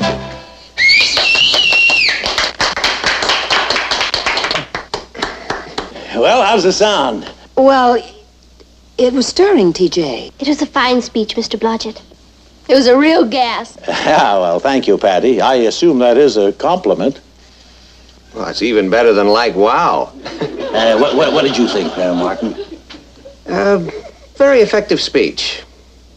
Got me an ovation at the business club dinner last night. Dinner. I almost forgot. You see, you're a real spellbinder. Excuse me. TJ, that part about the Chronicle. What about it? Well, forgive me, but it does give the impression that you're our personal candidate. Well, it's fine with me. People trust the Chronicle. But you just serve on our board of directors, as you do in dozens of corporations. Now, Martin, stop being such an old mother hen about that newspaper. Well, I am the managing editor. And a darn good one, too. One who's going even higher, if I have anything to say. Do you hear that, Papa? You're my boy, Martin. You stick with me, and when I'm elected... And I'm sure you will be, Mr. Blodgett. Well, I better be, after all those terrible political dinners that I've been dragged to. I used to cover them. They call it the fried chicken circuit. Fried chicken, yeah. I tell you, it's coming out of my ears. Dinner's ready. Ah, well, now that's good news, Natalie. I'm looking forward to a home-cooked meal. Well, I hope you enjoy it. We're having fried chicken.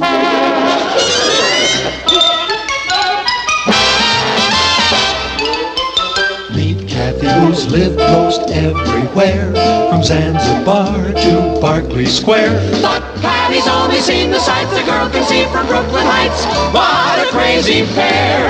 But they're cousins, identical cousins all the way. One pair of matching bookends, different as night and day. Where Kathy adores a minuet, the ballet russe, and crepe Suzette. Our Patty loves to rock and roll, a hot dog makes her lose control. What a wild duet, still they're cousins, identical cousins, and you find they laugh alike, They walk alike, at times they even talk alike. You can lose your mind when cousins are two of a kind.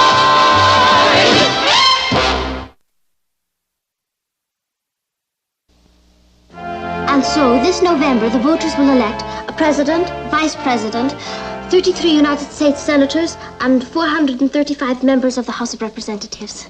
Thank you, Kathy. Students, this is a very important election for all of you.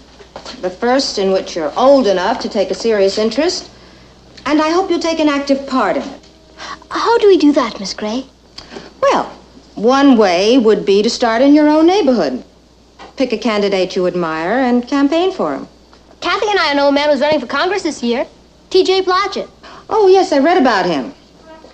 Do you think he'd make a good congressman? Oh, yeah, it'd be great. Right, Kath? Why do you think so?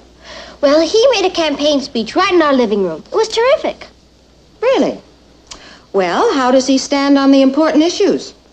Issues? Yes. For instance, aid to schools. I don't know.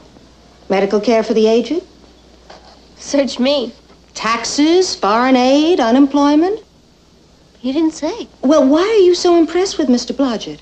Well, he looks like a congressman. Well, that's hardly a reason, Patty. But if you do admire Mr. Blodgett, then you should go out and help him win. I think it's a terrific idea. What do you think, Kath? I think we should do it. Right. Now is the time for all good girls to come to the aid of their party.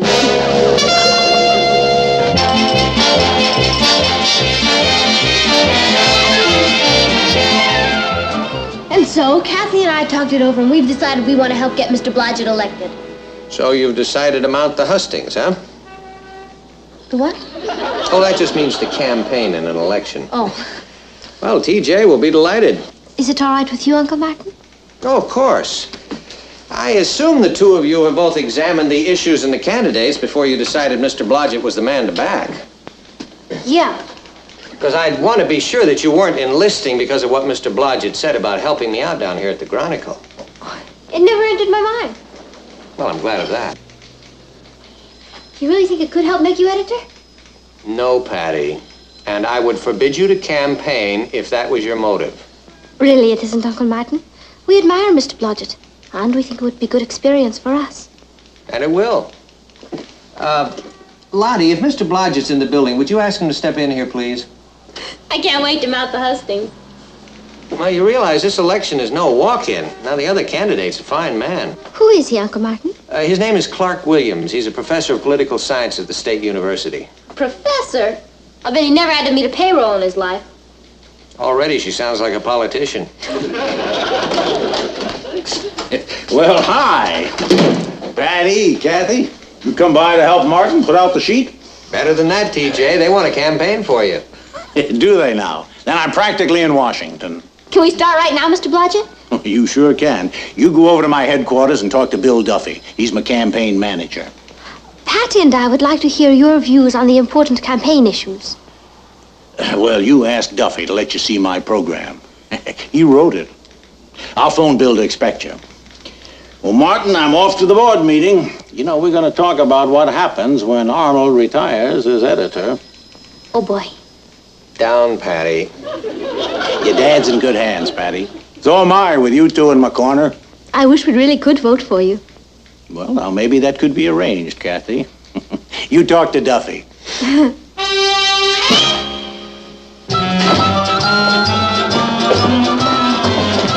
Oh, come on, Cat, this is it.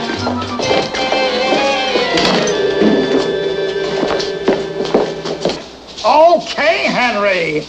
Look, Henry, I know the candidate ate a pizza pie at Angelo's yesterday.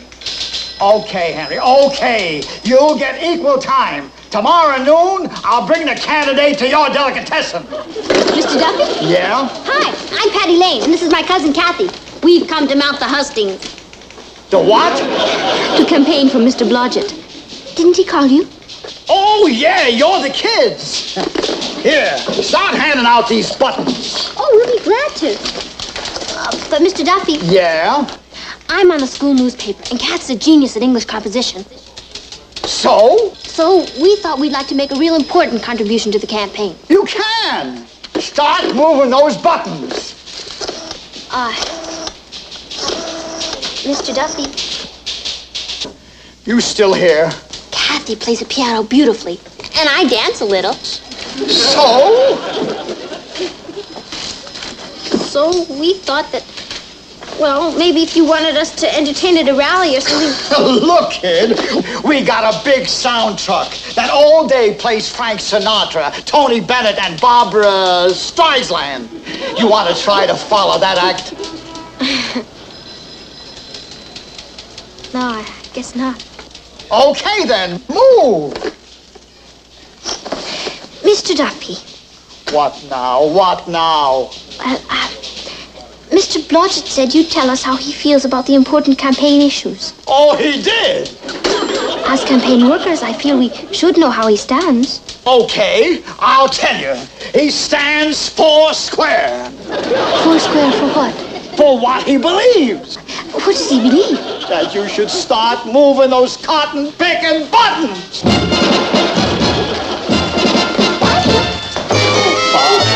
Bob, get me a...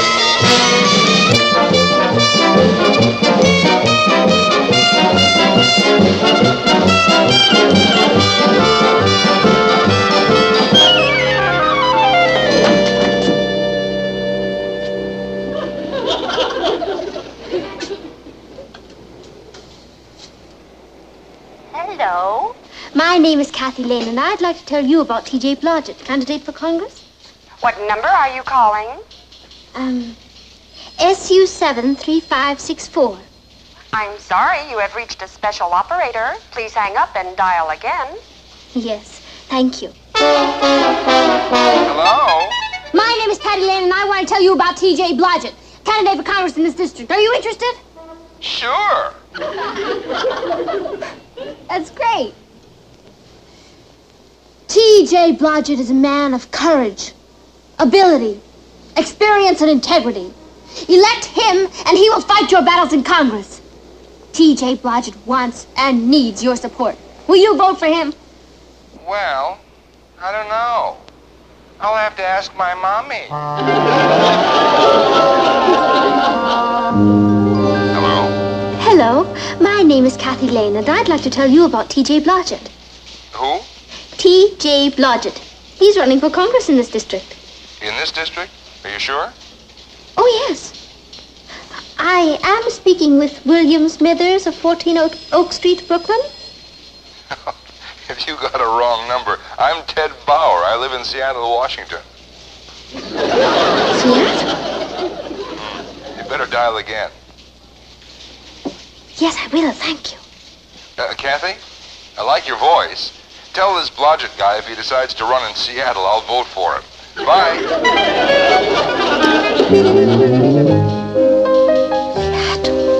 Who's there? My name is Patty Lane, and I want to tell you about T.J. Blodgett, candidate for Congress in this district. What about him? He's a man of courage, ability, experience, and integrity. He wants and needs your support. Will you vote for him? I will not. Why not? Because the guy he's running against is my brother-in-law.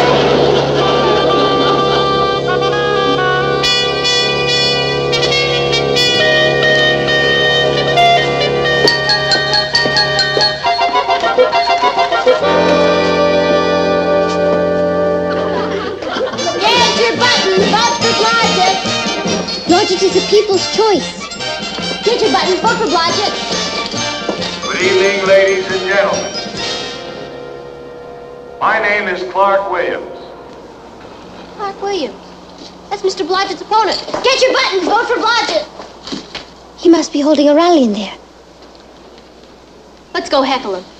Come on. Oh, get your buttons, vote for Blodgett. I am a professor of political science at State University. Oh. I have also served as a town councilman, A real city manager, egghead. state assemblyman.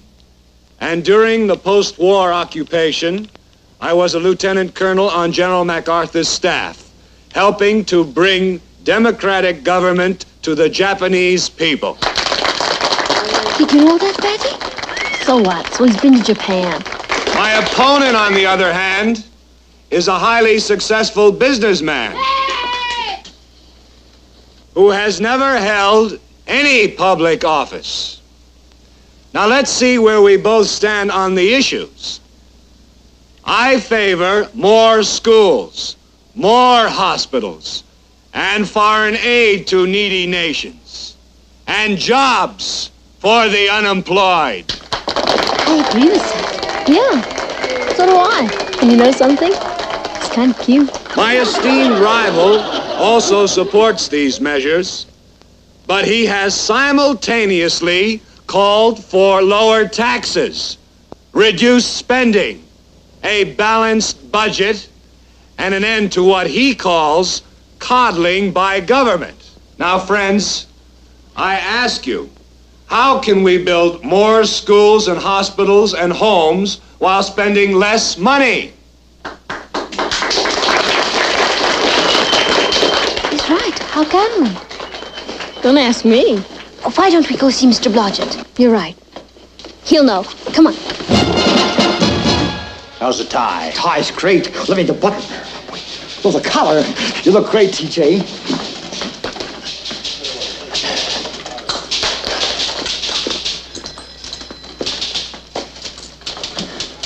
Oh, hiya, girls. Hey, come on in and have your picture taken. No, thanks, Mr. Blodgett. Could you spare a minute? What, for my favorite constituents? Come back later, Joe. Now then, what can I do for you? Well, Mr. Blodgett, you've come out for more schools and more hospitals and helping the needy and foreign aid. That's right. But you've also come out for lower taxes and a balanced budget and letting people help themselves. That's right. But how can we do both at the same time? Now, who says we can't? Oh, but you said that... Patty, that's campaign talk. You gotta tell the voters what they want to hear. Even if you can't deliver. Kathy, I'm in politics now. The first job of a politician is to get himself elected. Oh, but Mr. Blodgett... Now, you stop fretting your pretty heads. Come on, I'll blow you to Sundays at the malt shop. Oh, maybe another time, Mr. Blodgett. Thank you. You name it. And remember now, keep those buttons moving. Patty, do you know what I think? I think so, too. What do we do now? Well, I suggest we retire to an unsmoke-filled room and caucus. Well, our duty is clear, Patty. We have to stop working for Mr. Blodgett. Right. And campaign for Professor Williams. Right. You mean like defect? Why not? Because we like Mr. Blodgett. He's a woolly lamb. That doesn't qualify him to sit in Congress. Catty, it'd be like ratting on the mob. Oh, I don't think so. We're not changing sides for selfish reasons. Yeah. We're standing up for what we believe in. And I believe that Mr. Blodgett is a woolly lamb who should stay out of politics. I second the motion. All in favor, say aye. Aye! Aye. Meeting is adjourned. Kind of gives you a sense of power, doesn't it?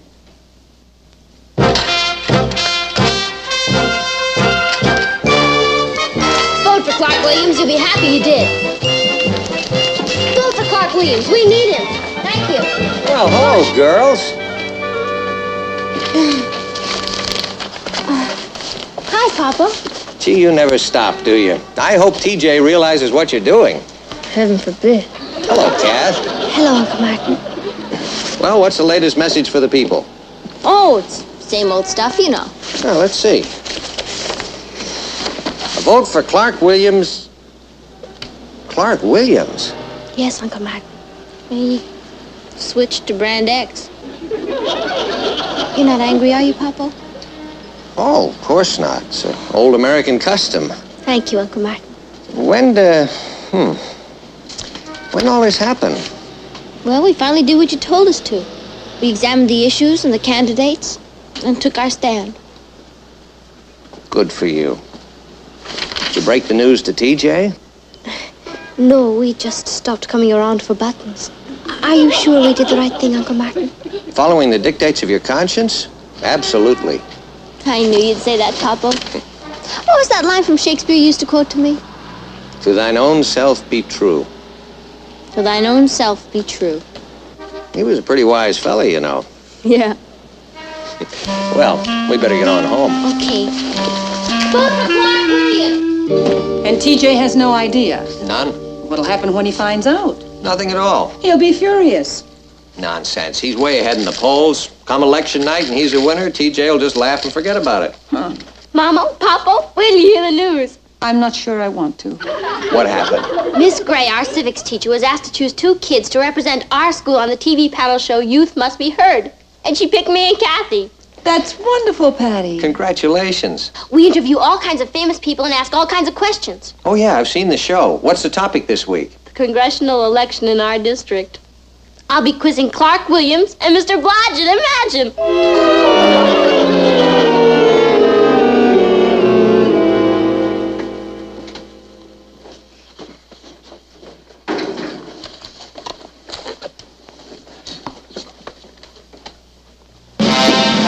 Welcome to Youth Must Be Heard, an unrehearsed public affairs program. Election Day is just 24 hours away. And so tonight, our youthful panel will question the rival candidates in one of the city's key congressional elections. Let's meet those candidates. First, Professor Clark Williams. And at the other side of the table, his opponent, Mr. T.J. Blodgett. Now let's meet our young panelists, all from local high schools. John Maynard, Albert Kramer, and two pretty cousins from Brooklyn Heights, Patty Lane and Kathy Lane. Gee, the girls look so poised, don't they? There she is. Hi, Patty. Martin, I'm worried about what the girls will say. Nonsense. What could happen? Now let's start the questioning. Mr. Williams, what made you decide to run for Congress? Well, John, I believe today more than ever we need experts in government. And if I may say so, I feel that my years of training in political science and my practical experience in public affairs qualifies me in a modest way as an expert. Mr. Blodgett, what made you decide to run? Well, no, I'm an amateur at this game, but frankly, it seems to me that the trouble in Washington is we have too darn many so-called experts now. Mr. Blodgett, you have holdings in many different corporations. Oils, automobiles, newspapers, textiles, department stores, you name it. And when you're looking for men to run these businesses, whom do you choose? An amateur or an expert? Why, an expert, of course. Oh, well, now that's different. I mean, it's business. What made you Boy, decide? she sure gave it to him. Right between the eyes. Well, now we know what can happen. Professor Williams, do you feel you have any special knowledge of the problems and needs of the district you're running in? Well, I should. I grew up in the district, married a neighborhood girl, and now I'm raising 3 children there. Thank you. Mr. Blodgett, you don't live in the district, do you? Now, you know I don't, Patty. You've been to our place in Dutchess County.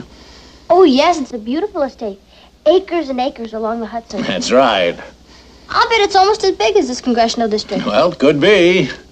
And Mr. Blodgett has horses up there, and sheep, and pigs, and prize cattle. And chickens, too. But hardly any people. And isn't it the people whose needs and problems our next congressman must know about?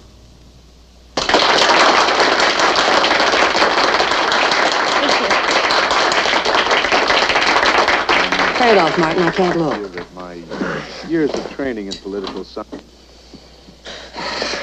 Oh, don't worry about it, Natalie. It's just a kid's TV program. It couldn't affect TJ's chances one bit. Let's hope not. Or you may be the only managing editor of a New York newspaper with a permanent black eye. And with 80% of the returns in from the district, here are the tallies. Clark Williams, 75,844. T.J. Blodgett, 18,300. Well, it's a landslide for Williams. Yes, and right on our heads. I'm awfully sorry, Aunt Natalie. We didn't realize. We were only trying to be good citizens. Of course you were. I'm proud of you, Patty. So am I. Now, where'd you get that, son? Wonder who that could be? You know that old saying, if anything wrong can happen, it will? Yes? I'll bet it's Mr. Blodgett. Well, what a nice surprise, TJ. I want a word with you. Well, I guess we'll leave the grown-ups alone. Sit still. I especially want both of you to hear this. Oh, boy, I've done it again. Well, I suppose you heard. I got clobbered. Yes, TJ, I'm very sorry. And you know who did it? These 2 teenage turncoats. We had to do it, Mr. Blodgett. We were only trying to be true to our own selves. And you were. Which is more than can be said for me. What? Martin, these 2 kids taught me a lesson. You mean you're not angry? An hour ago, I was boiling, Natalie. I could have turned these kids over my knee and pow. Couldn't blame you. Then it hit me. You know, I deserve to lose. I'm a businessman. I'm no politician. Well, I've devoted so much time to business that I wasn't studying up on the issues. I was a fish out of water. But thanks to Patty and Kathy, I'm back where I belong. TJ, you're quite a man. Yeah. I always said it. He's a woolly lamb. I'll vote for that. Well, guess let's go over to the malt shop and have those sundaes I promised you, huh? Crazy. Come on, Roy. What do you think? See you all later.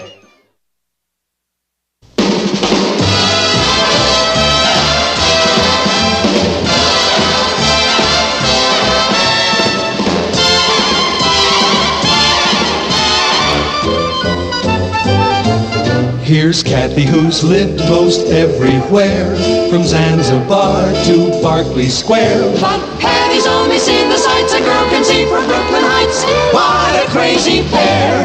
But they're cousins, identical cousins, and you'll find they laugh alike, they walk alike, at times they even talk alike.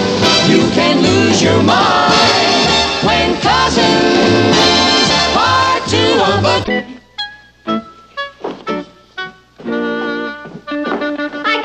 Anything interesting?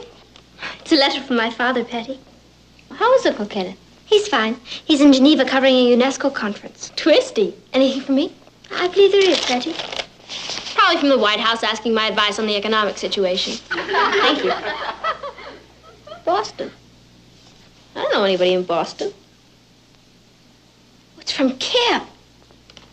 Who's Kip? Don't you remember Sue Ellen's cousin? That tall, dreamy, brilliant rich boy who's going to Harvard? Sue Ellen introduced us to him at the Shake Shack. Kathy? What's the matter? He's invited me up to Harvard for a weekend prom. Do you know what this means? I'll be the talk of Brooklyn Heights High. This is the most exciting thing that's ever happened to me in my life. What'll I wear? What'll I wear? Patty, your mother and father haven't said you could go yet. Why wouldn't they let me go? Well, they might feel you're a bit young. Don't be silly. They wouldn't keep me from the biggest opportunity of my life. Gung Ho! Do you remember that tall, dreamy, brilliant Harvard man I told you about? Yes, I do. Well, he's invited me up to a prom in Boston next weekend. Isn't that my ball popper? How can I get the train schedules to Boston?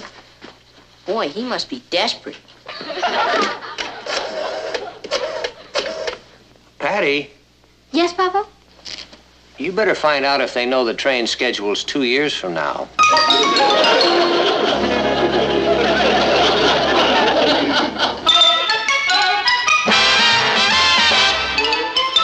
Meet Kathy, who's lived most everywhere, from Zanzibar to Berkeley Square. But Patty's only seen the sights a girl can see from Brooklyn Heights. What a crazy pair!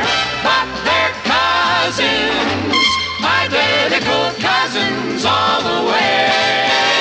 One pair of matching bookends, different as night and day. Where Kathy adores a minuet, the ballet russe, and crepe Suzette. Our Patty loves to rock and roll, a hot dog makes her lose control. What a wild duet, still they're cousins, identical cousins, and you find they laugh alike, they walk alike, at times they even talk alike. You can lose your mind when cousins are two of a kind.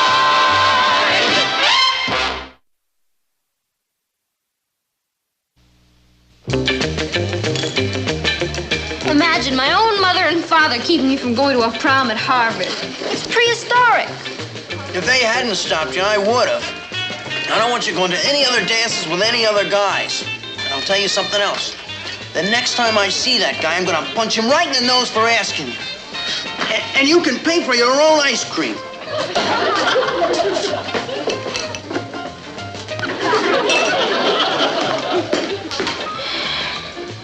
If there's anything I can't stand, it's adolescent boys. What am I gonna do, Kath? I can't write and tell Kip my parents won't let me go. They'll think I'm a kid. You might try using psychology. Psychology? What good would that do? Don't you know that worlds have been conquered by the right word said to the right person at the right time? The right word said to the right person at the right time. Kathy, you're a genius.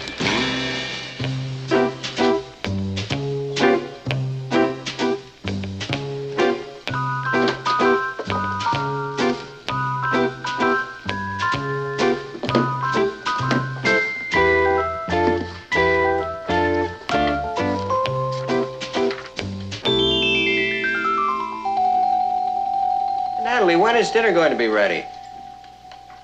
Dinner's been ready for 40 minutes. Patty's late. Oh, she stopped off at the school library, Uncle Martin. Patty did what? Wish I'd said that. You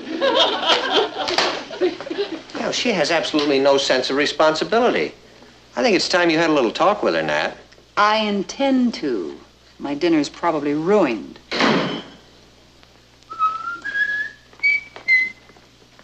Like, hi, everybody.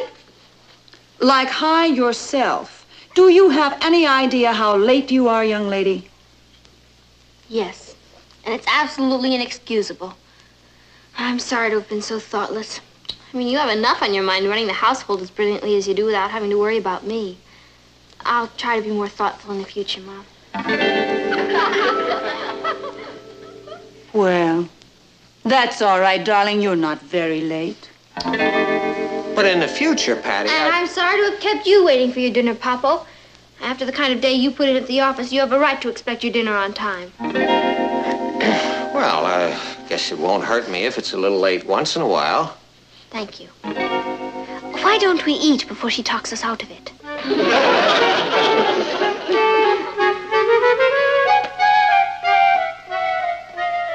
Congratulations on that performance downstairs, Miss Freud. That was great, wasn't I? Did you hear Mama practically begging me to let her do the dishes?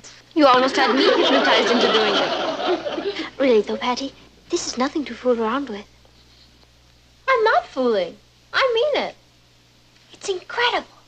By using psychology, you can get anything you want. Where's it been all my life? What are you writing?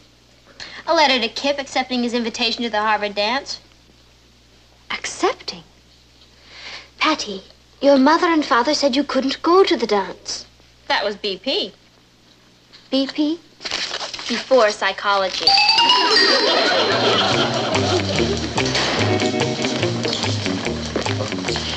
Kathy said you wanted to see me. Oh, yes, Richard. I want to apologize. I should hope so. Going to a dance at Harvard with another guy. I guess I'll just have to find some other way to do something for you. Do something for me? Yeah. I should have known you're not the bragging type. Of course not. What are you talking about? Oh, I just wanted to see everybody's face when you told them that your girl went to a dance with a Harvard man who was crazy about her, but she preferred you. Yeah? And how you took pity on the college man and let me go so that his heart wouldn't be broken. Poor devil. And everybody would envy you, because you're going with the only girl at Brooklyn Heights High who was ever invited to a Harvard dance. Can't you just see their faces? Patty, Yes, Richard? if it means that much to this guy, I don't suppose there's any harm in your going to one little dance with him. Oh, no, I couldn't do that. I'm telling you, it's all right. I just wouldn't feel right about it, Richard. Now, don't be selfish. The least you can do is go for my sake. You really mean that? I certainly do. I'm telling you to go to that dance. Well, if you really feel that way about it, I'll do it. For you. Thanks a million, Patty. You should have heard him. He begged me to go to that dance. It's incredible. It's like a secret weapon. I could rule the world with this. Do you know what I love about you, Patty? You never get carried away. You know, I was wondering, should I wear a sheath or a full skirt? Haven't you forgotten one small detail? What's that? Your mother and father. They said you couldn't go to the dance. I told you, before I'm through with them, they'll plead with me to go. I don't believe it. Oh, no? Just keep an eye on the old master.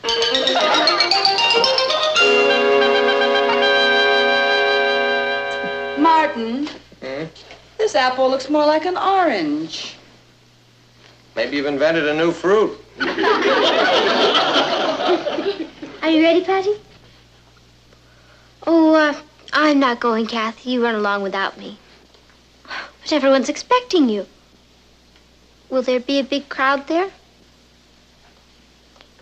Of course. There always is at a pre-game rally. Oh, then I think I'll just stay home and read a book. You have a good time. All right. If you're sure. Oh, I'm sure. Good night, Aunt Natalie, Uncle Martin. Good night, Kath. Have a good time, dear. Patty, I thought you liked these rallies. Oh, I used to. Mom, when you were my age, did you ever suddenly find yourself shy about being in crowds? I don't think so. Well, I guess it's just a teenage phase I'm going through. I'll probably get over it someday. Maybe. Martin, I think I'll put some coffee on. Would you like some? Good idea. I'll come with you.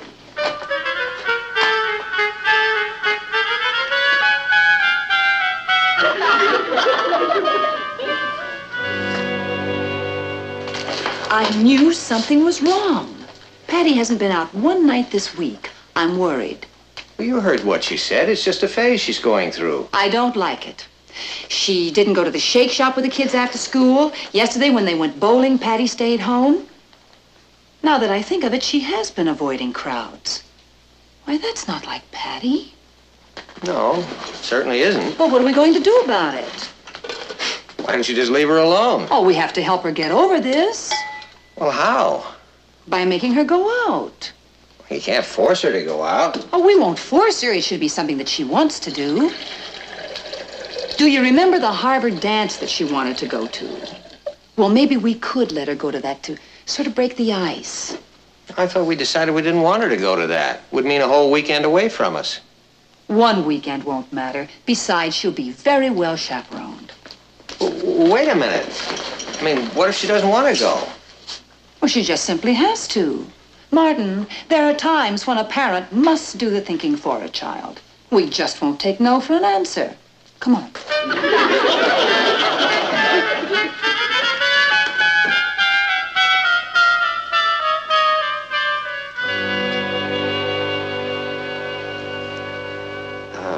Patty, Yes, Papa? you haven't been out one night this week, you know. Yeah, I know. Well, that is your mother, and I, both of us, we were thinking that maybe it wouldn't be a bad idea if you did go out more. I don't want to go out. Well, we just mean to do something you like. For instance, you asked whether you could go to that dance at Harvard. Oh, that? You were very excited about the idea of going. There'd be millions of people there. No, you like people. You know, crowds are just a lot of individuals. If you take them one at a time, they're not so bad. We'd like you to go to that dance, Patty. I thought you didn't want me to go. Well, we changed our minds. That's really very nice of you, but don't worry about me. Well, honey, I think you'd have a wonderful time. I don't think so. Of course you would. And Kip sounds like a fine boy. Oh, he's nice enough. Then will you do it? Do you really want me to? Very much. All right, then I'll do it for you. Oh, that's wonderful, darling. Patty, thank you. Well, that's all right, Papa. Well, I better get to that rally. I mean, if I'm going to go up to Harvard, I may as well start warming up with smaller crowds.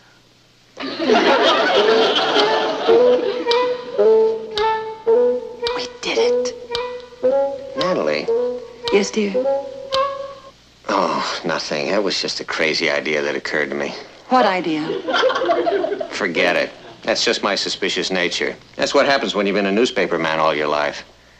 Why don't we finish making that coffee?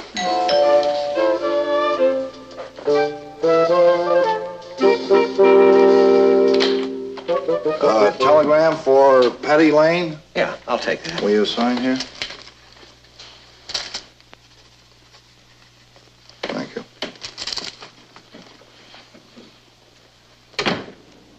It's for Patty.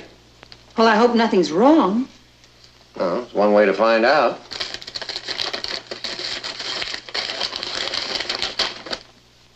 Received your letter. Great you can come to the prom. See you Friday. Gung ho. Signed, Kip. Well,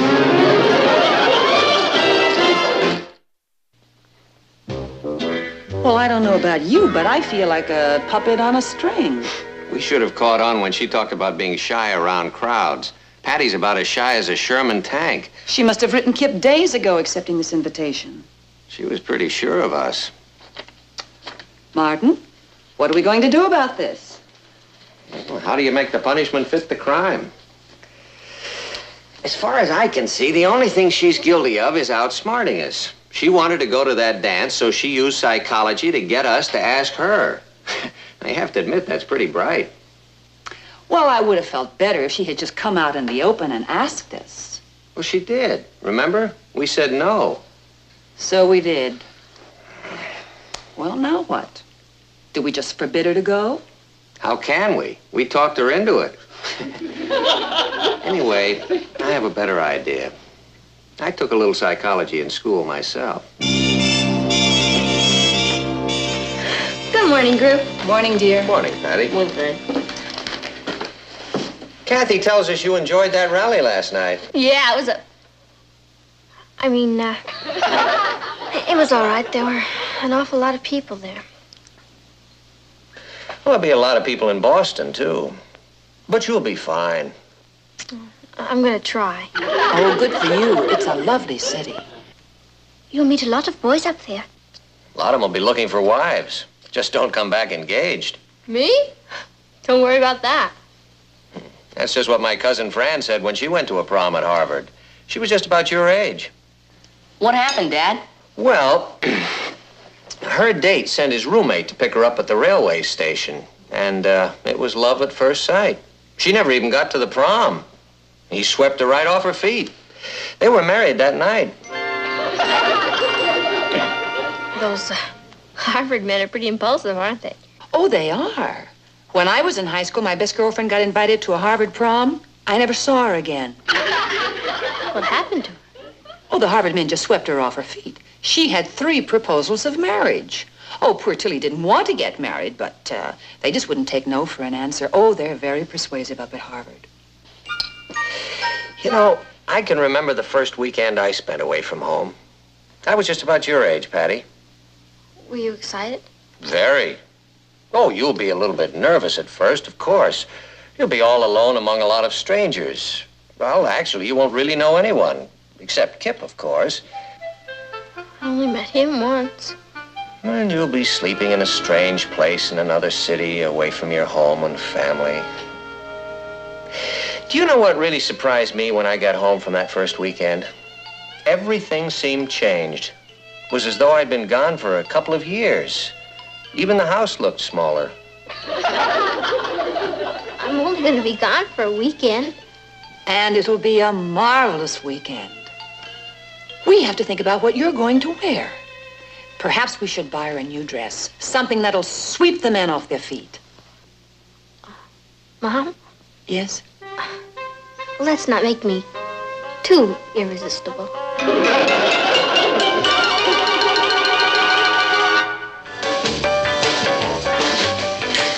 Why, Patty, you're the envy of Brooklyn Heights High.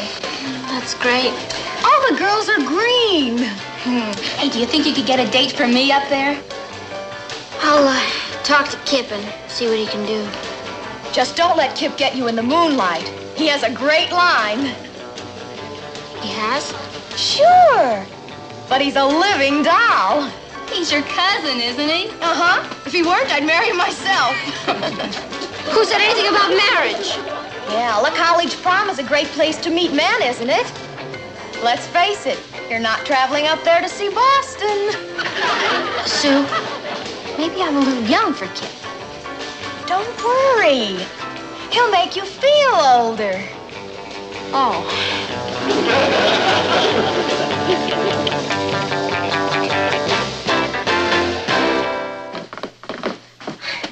They just can't send me to Boston. I'm a kid. Patty, you begged your mother and father to let you go. Well, they should have said no. If there's anything I can't stand, it's over-permissive parents. Well, I'm not going to be pushed out of the nest. They're not getting rid of me that easily. No one is trying to get rid of you. Oh, no? Everyone who goes up to Boston comes back either engaged or married. Well, no one is going to force me to go to that dance. Patty, you've already made the arrangements. You can't let Kip down now. Boy. How? How do I get myself into these messes? It's a talent, Patty, and you've got it. I was going to rule the world. I can't even handle Brooklyn Heights. What am I going to do, Kathy?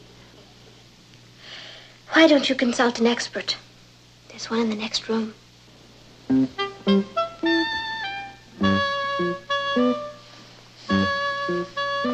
Thank you.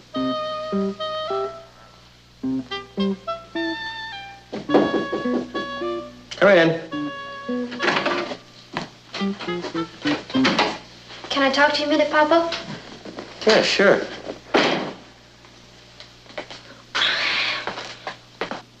Is anything wrong? Everything's wrong. You know the trouble with the psychology bit? What? It works. Does it?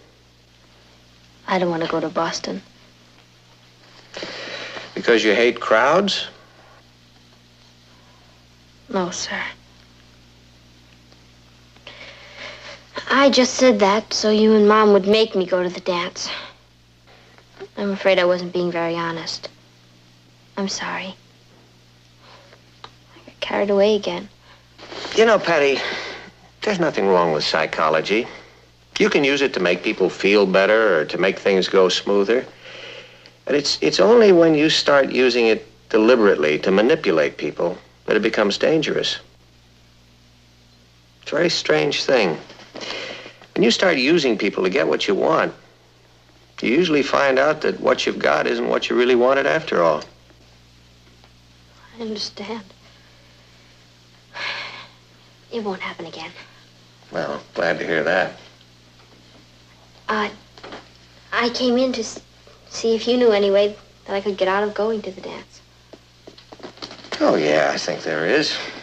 How? Well, you might sit down and write a note to Kip. Yeah, that's a great idea. And tell him I have the measles or something. Just tell him the truth. You mean my age and everything? Yeah. Couldn't I lie about that just a little bit? No, I guess not. Okay. You're right, Papa. Thank you. I'll write him a letter. Special delivery right away. That way he'll have time to get another date. Poor devil. There go 3 years out of my life.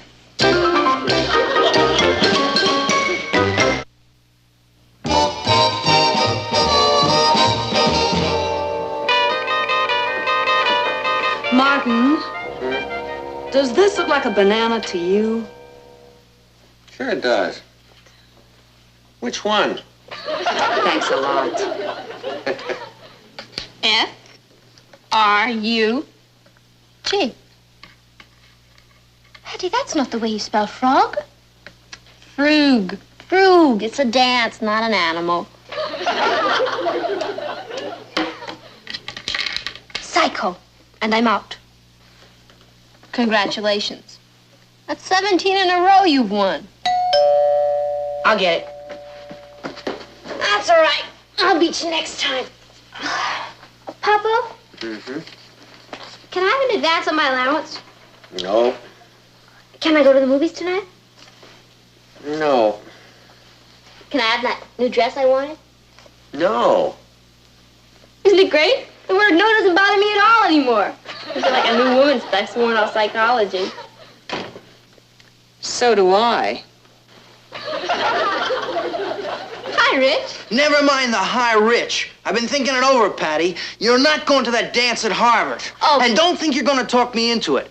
I know all about these college men, and I'm going to be one myself in 2 years. Oh, but and if you want a college man, you can wait for me. Is that clear? Yes, Richard, if that's the way you want it. That's the way I want it. Don't you love a masterful man? Come on, let's go down to the shake shop. Bye.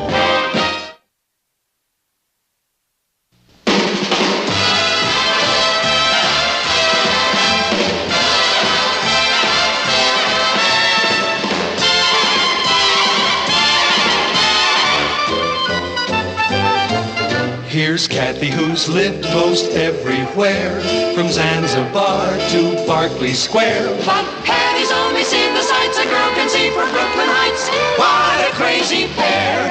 But they're cousins, identical cousins, and you'll find they laugh alike, they walk alike, at times they even talk alike. You can lose your mind.